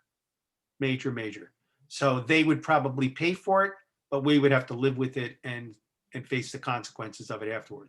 So yeah, even the road building is environmentally damaging, like horrible. Especially next to these very sensitive streams that they're trying to capture water from. Good question, though. Thank you, Pam. Next. From Andrew. Thanks for the presentation. Hey, Andrew. Is there a reason they couldn't do hydro on the existing aqueduct from the reservoir to New York City? Isn't that essentially what they're trying to build? No, they're not. I'm going to let Ginger, because she's going to know this. But I will say that there is an existing hydro below the dam in the Ashokan. Yeah, there's plenty of existing hydro on New York City's water supply, but that's just turbines that are in the water supply that as it flows through the aqueducts, it spins the turbine and makes a very small amount of electricity. This project is very different. This is about pumping water up to create a big energy storage and energy production plant. So it's very different. Okay. Thank you, Andrew. From Todd, is there an overarching change.org petition for everyone to sign? Are there any proponents of the project? I have not heard any proponents of the project. I have people say, well, there is jobs, but I haven't seen a petition. I think I don't know if the petition can be filed as a comment, but you might, that's why we're focusing on the comments. We know that process is what they recognize. Next question. Thank you, Todd Spire. Oh boy, this is a long one. Oh my gosh. From Averlum. This is right out of the colonizing playbook, and it's colonizing the Catskills again. What is the role home rule can play here? Anti-fracking Dryden case. Good point. I know who wrote this. What is the role of secret in this, and using that as a guide in our letters? Lessons learned from anti-fracking are among the many shared here, including legal responses, letters, push back hard because these companies do not expect us to, and they have a big deficit perspective on rural areas and people in particular. Hit the deficit in their proposal hard, use the New York State language against them, as well as shedding bright lights on the cracks in their proposal. Fight back hard and often, and as Tom Petty stated, don't back down. That's Leanne and Olive Bridge. Thank you, Leanne. I feel like Leanne just summarized my entire presentation in a much shorter way. Yes, some people have done this before. Yes. Thank you for that comment. And home rule is something that I asked about and was told that eminent domain can oversee that, federal eminent domain, but we'll see how that plays out. I had that question too. SECRA would come in after they get the feasibility study done. Next question. From Matthew, it seems to me that in the impact of this, the new high tension power lines, would it be at least as significant as the reservoirs themselves? Thank you, Matthew. I appreciate that. Cutting through all of the Ashokan Center wildlife habitat to the south of the Ashokan Reservoir, does it make sense to attach this part of the overall project now? Well, they attach it because it is part of the project. You can't have one without the other. He means attack. I think he means attack it. Oh, attack. Okay. Yes, absolutely. I think it's the most overlooked part of this that I hear from the public. I think it's a very, very important part of it that should be addressed or attacked, however you choose. Next. From Crescentia. Oh, yes. Okay. Hey, Josh, does the tunneling affect the surface and properties above it? And is there the potential for the tunneling to affect groundwater? For example, wells, springs.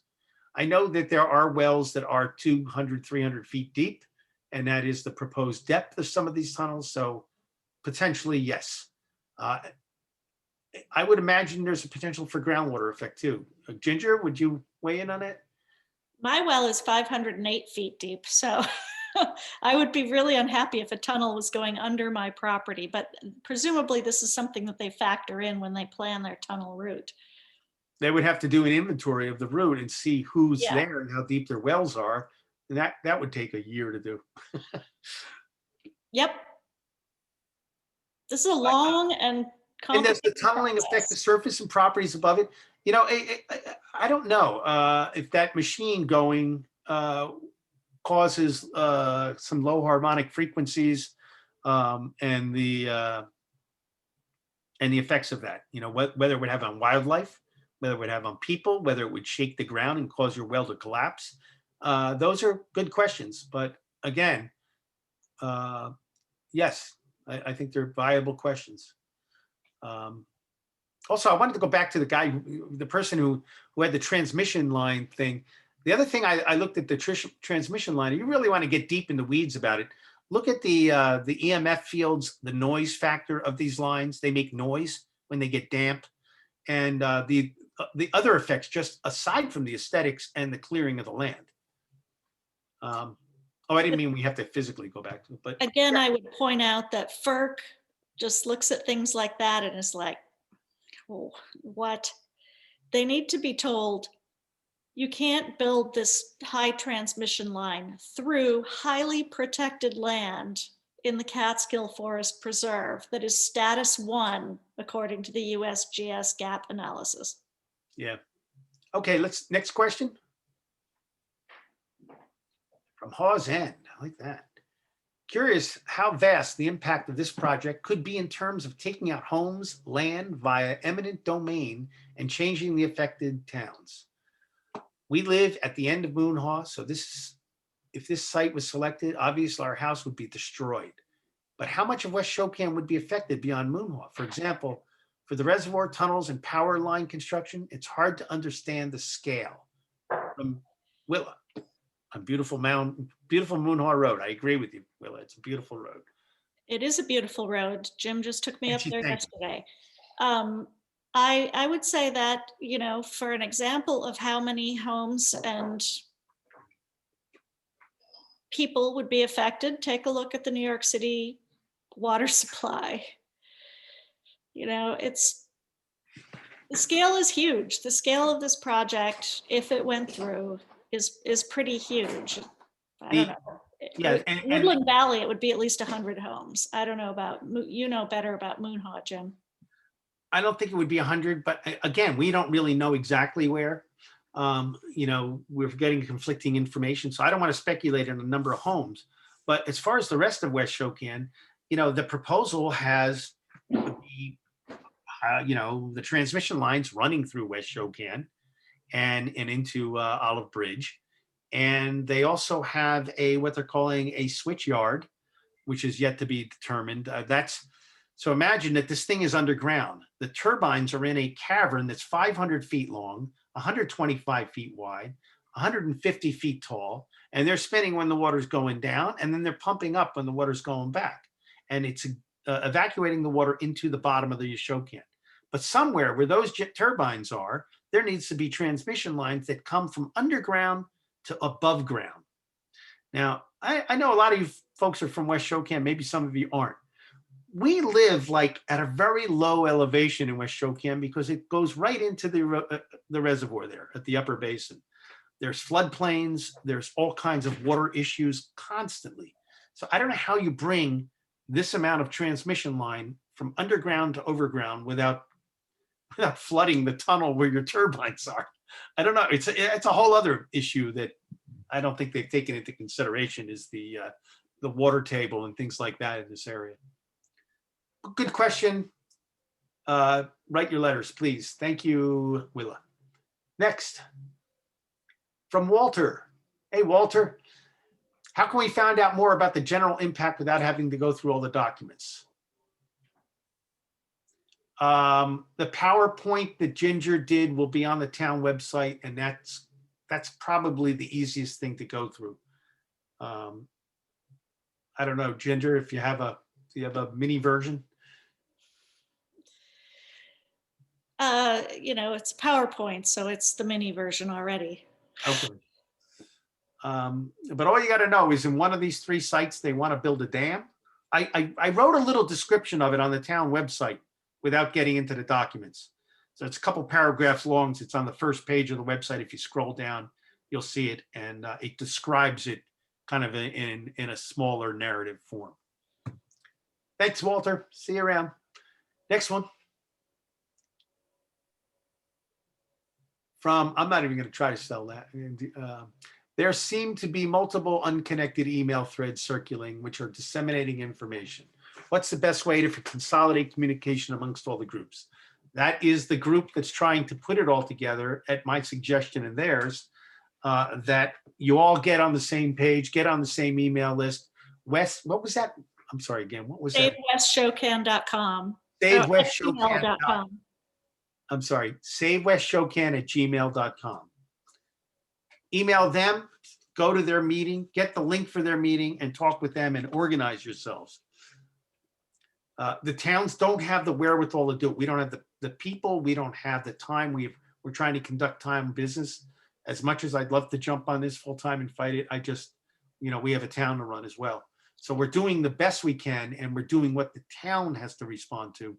But there's many more people involved in this that we can navigate. So thank you, and join that group. SaveWestShowCan@gmail.com. From Julie. Hey, Julie. Just a reminder, we have an incredible experts in our community who can speak with great expertise on all of the top compelling arguments against this moving forward. FERC loves hydro. Perhaps just as important as flooding FERC, no pun intended, good pun though, with miscellaneous comments is making sure the experts weigh in on our behalf. Winning with FERC is not like voting. The side with the most comments doesn't necessarily win. Quality over quantity. Let's use everyone's network to get experts to make compelling comments. 100% agree, Julie. Yep, me too. This is what we've been trying to do by having these presentations and talking about what the most compelling talking points are. A lot of people are stuck in their homes still with COVID, and this is a great project to jump on. And again, use your expertise. I know there's a lot of expertise out there in the community, and I know that there are people who know things that we don't. And I'm just trying to provide direction for how these comments should happen, what they should look like. But there are definitely people who know more about the plants, the animals, the construction issues than I do. So use your expertise. I agree. I totally love that you said quality over quantity. I mean, it's nice to have both. Thank you, Julie. Say hi to Pat for me. It's 9 o'clock. Ginger, how long you want to go? I'm a little hungry for dinner, so I don't know. Next question is one that hasn't been asked, but I'm sure has been thought about. So why don't we at least hit this one? After that will seem relatively repetitive. But all right, let's see it. From Kathy. Is there risk of dam failure or other severe flooding during various phases of construction if we were to have a severe weather event such as Hurricane Irene? That always exists, yes. Yes, the risk of dam failure always exists with dams. It's one of the downsides of them. And I would point out that if you want to write a letter to this effect, you should point out that this is a private company, and private companies are notoriously bad at maintaining their dams, whereas the federal government and, other governmental agencies like DEP can be forced to maintain their dams by public outcry. Private companies are the ones who are more often likely to let their dams fall into ruin and fail. If you want an example of that, you could look up Midland, Michigan, where there was a huge dam failure recently. So it's a point one could make in a letter. Okay. And it also is important that the Catskills are subject to severe weather events. They're subject to hurricanes, and the Catskills are what hydrologists call flashy. So we are subject to high levels of flooding. We don't have a lot of topsoil. The water just runs right down off the mountains and into the rivers. So, In with that question, it was added, has anyone done a geological assessment to see if there are structural instabilities due to fault or unstable rock layers such as shale? That data is out there. It is I think there's a little bit of it in our natural resource inventory. The Catskills are notorious for having unstable sloped mountains with shale. So, but their answer to you would be, well, that's why we want to do a feasibility study. right, that's exactly what's going to come out of the feasibility. That's the thing they're going to look into in the feasibility study. So we don't want to give them questions to ask and they say, yeah, that's all the reason you're supporting us to do a feasibility study. We want, we'll go see. So you got to be careful what you ask, in a way. Okay, Ginger, if you want to go have dinner, I'll sit here and try to man this for a while and see until everyone gets their pitchforks out and throws me out. But thank you for your participation. Thank you for your generosity of time and your expertise and your advocacy. And the town of Olive is very, very grateful for you and to you. And I know that you drink white wine. If you give us your address, you'll get a couple of cases of white wine from this. I'm only kidding. All right. Thank you, Ginger. Good night, and thank you all. Good night. All right. Yeah, I'll stay in for a little bit if you want to give me some questions, and I'll answer what I can, but I'm not the expert. You watch the numbers of participants. It's going to go from 129 down to about 5 once I start. Lanesville is in Greene County. Is Greene County speaking out against the project? It potentially can have negative effect on Hunter Mountain. Good point. I would reach out to them in Greene County. I did speak to Dave, the supervisor in the town of Hunter, and forwarded him information for his use. And he is on the Coalition of Watershed Towns, and they have filed as interveners. But yes, you guys should make your voice heard over there in Greene County. Next question. From Juliet. Would it be helpful for our state representatives to draft and try to pass a bill or resolution opposing this project? Ignoring the legal battle, do you think this would be helpful in terms of making the company think this was too heavy a lift? Thinking of a bill that affirms the environmental protections that the area has, sort of a preemptive warning shot. Relatedly, I noticed that the proposed assembly budget includes enormous investment in environmental protection. Perhaps the legislature would be receptive to such a bill. I don't know about that. It's not a bad idea, but at the local level, I know that if somebody proposes something, we can't willy-nilly pass a law against it because we don't like what they proposed. That would be not considered appropriate. You would probably get in a big legal fight about that. Although towns have done it. Yes, I mean, I don't want to dissuade anybody. You can talk to your representative, but the bills take a long time to get passed and formulated. Next question, please. Thank you, Juliet. Chet, there is currently an environmental impact statement review in process by the DEC due to turbidity being released from the Ashokian Reservoir into the lower Esopus Creek. The Riverkeeper is spearheading this effort and wants all the watershed towns involved in what they view as a hazard impact on the Hudson River. It would appear that Riverkeeper should be engaged and aware of this project due to the potential disruption and increase in turbidity. 222. I don't know what the 222 means. That sounds ominous. But yes, Chet, and I believe they were made aware of this. I did not. But again, I encourage all of you to make people aware of this. If you know organizations like this that may have an interest in this, certainly do it. Okay, David, what do we got next? Thanks, Chet. From Caroline. In the best of all possible worlds, what is the best viable alternative way of satisfying our storage needs, if indeed these storage needs are legitimate? I think that technology is evolving. Ginger would probably be a better person to answer this, but as we discussed earlier, the technology is changing, and people are coming up with innovative ideas on which to store power locally, in your house and things like that. So I wish I had a better answer for you. I don't. Sorry, Caroline. Next one. From Jody, the company is seeking permission at one of 3 sites. If it's feasible to build at 2 or all sites, might they seek to build additional reservoirs? Anything's on the table. I mean, one of my apprehensions about all of this is what if the DEP says, no way, you're not doing this in our reservoir. And the applicant turns around and says, okay, we'll build lower reservoirs on these sites. Anything could happen in this. It could change on a dime. So I think, yeah, we have to be vigilant and we have to keep our heads in the game in a certain way to see what they're up to. Thank you, Jody. From Marjorie, has the CWC Catskill Watershed said anything about this yet? I am on the board of the CWC. We discussed it. The CWC is not an advocacy group. They are a group, they are an organization that administers the programs for the Memorandum of Agreement and FAD that are worked out between New York City and the Coalition of Watershed Towns and the EPA. So all we do is administer programs. We're not an advocacy group. So they do not take positions on this because they're kind of in the middle. Next one.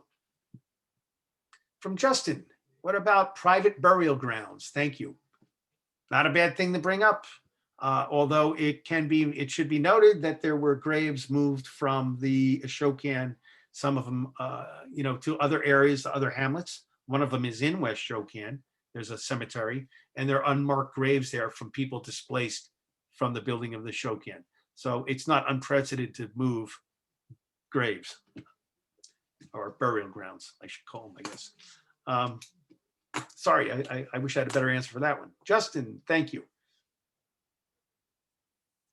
From Judith, if anyone online has good technical or engineering skills, I would encourage you to read the proposal and look at the technical content. There are many technical problems with Premium's proposal. Yes, yes, yes. Judith is married to Drew Bogus on our town board, and he and I are going over the proposal, and he is an engineer by trade, and me, I'm not. But we are doing that and on the proposal, and anyone else that has that expertise should be doing that as well. Next.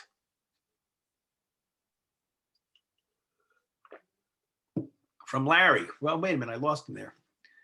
Does a private company have any obligation to hire local, or could they import the entire workforce, therefore eliminating that positive aspect of the proposal?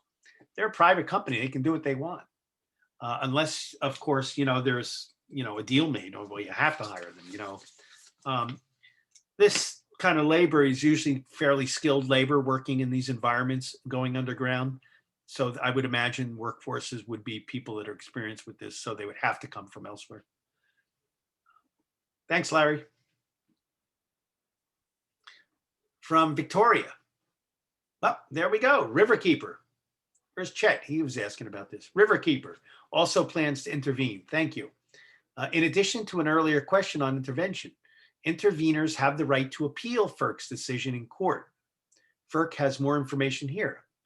Very good. Thank you, Victoria, for that information. I'll check that out so I know what I'm getting myself into there. But then thank you for Riverkeeper intervening. Next one from Sam. Can Premium Energy reapply should their initial application be denied on a basis of deficiency? That's a good question that I don't know the answer to. It would have to do with FERC's habits and procedures, but they did have deficiencies in this application earlier that FERC asked them to go back and redo. I'm hoping that if they keep going back and have to to address the deficiencies in their application, that maybe FERC would at some point say, forget it. I don't know. That's speculation on my part. Thank you, Sam, though. Next. From Christian. In addition to contacting your local lawmakers, I would recommend contacting NYSERDA, the New York State Energy Research and Development Authority. The name of the chairman is Richard L. Kaufman. There you go. NYSERDA, Richard Kaufman. Thank you, Christian. From Judith, I'm wondering why New York City would not have a more invested interest in the proposal since 40% of the city's water comes from the Ashokan Reservoir. I would disagree with Ginger a little bit on this. I think New York City is going to have a very vested interest in this. I think they're going to have quite a response, but you never know. You never know. From Anne Marie, are the current dams in place stable enough to withstand the constant turbulence of the new project would put upon them? Great question. Goes into the lap of DEP. That would be something they should consider in their response. And I spoke to, actually, Drew and I were talking about this today, about whether the infrastructure of the Ashokan would be able to withstand this in and out of water all the time versus a static load on the dam. Good question. I don't have the answer, but DEP should be aware of that. Next. Regarding eminent domain, New Jersey won the versus Penn, New Jersey won versus the Penn East Pipeline in the Third Circuit on eminent domain grounds, and the Supreme's granted certification on 2/3/21. And the Supreme's granted. If I'm reading this correctly, you all see the screen, I believe. It looks like they won in Third Circuit. It was appealed by Penn East, and then Penn East ruled in favor of the Supremes ruled in favor of Penn East, if I'm reading that correctly, which is not good news. Believe it or not, that is actually our last question. It is our last question? Yeah, we got through it. No wonder I'm losing my voice. I skipped a bunch that were repetitive. Thank you for your editing. Anyone have a last question? Burning desire, as they say. I would like to thank you all for sitting through this and bearing with us and learning about this. And I hope you all can join together. Can we put the slide up? Oh, wait. There is the link to that. So we'll have this in our records here. You want to put the slide up for the group getting together again? Sure thing. The savewestshokan@gmail.com.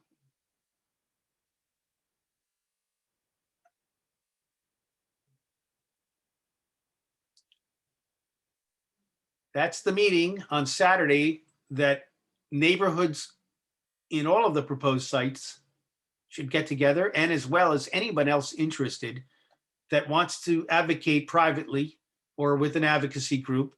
That's who you should contact and try to focus your energies to have a better response. You know, this is a great start here. If we can knock this down in this part of the process, that would be really fantastic. If it goes into the preliminary permit part of this, and we have years of this, this group will become extremely important if we have to move forward. It's extremely important now, but this is the kind of community support we'll need. The towns can only do what the towns can do, and we need the advocacy from our communities. So thank you all again for listening to this. Thank you for your questions, your really great questions, and all your input. I hope you have a wonderful night, and I hope we don't wake up to icy conditions tomorrow. Thanks again. Bye now.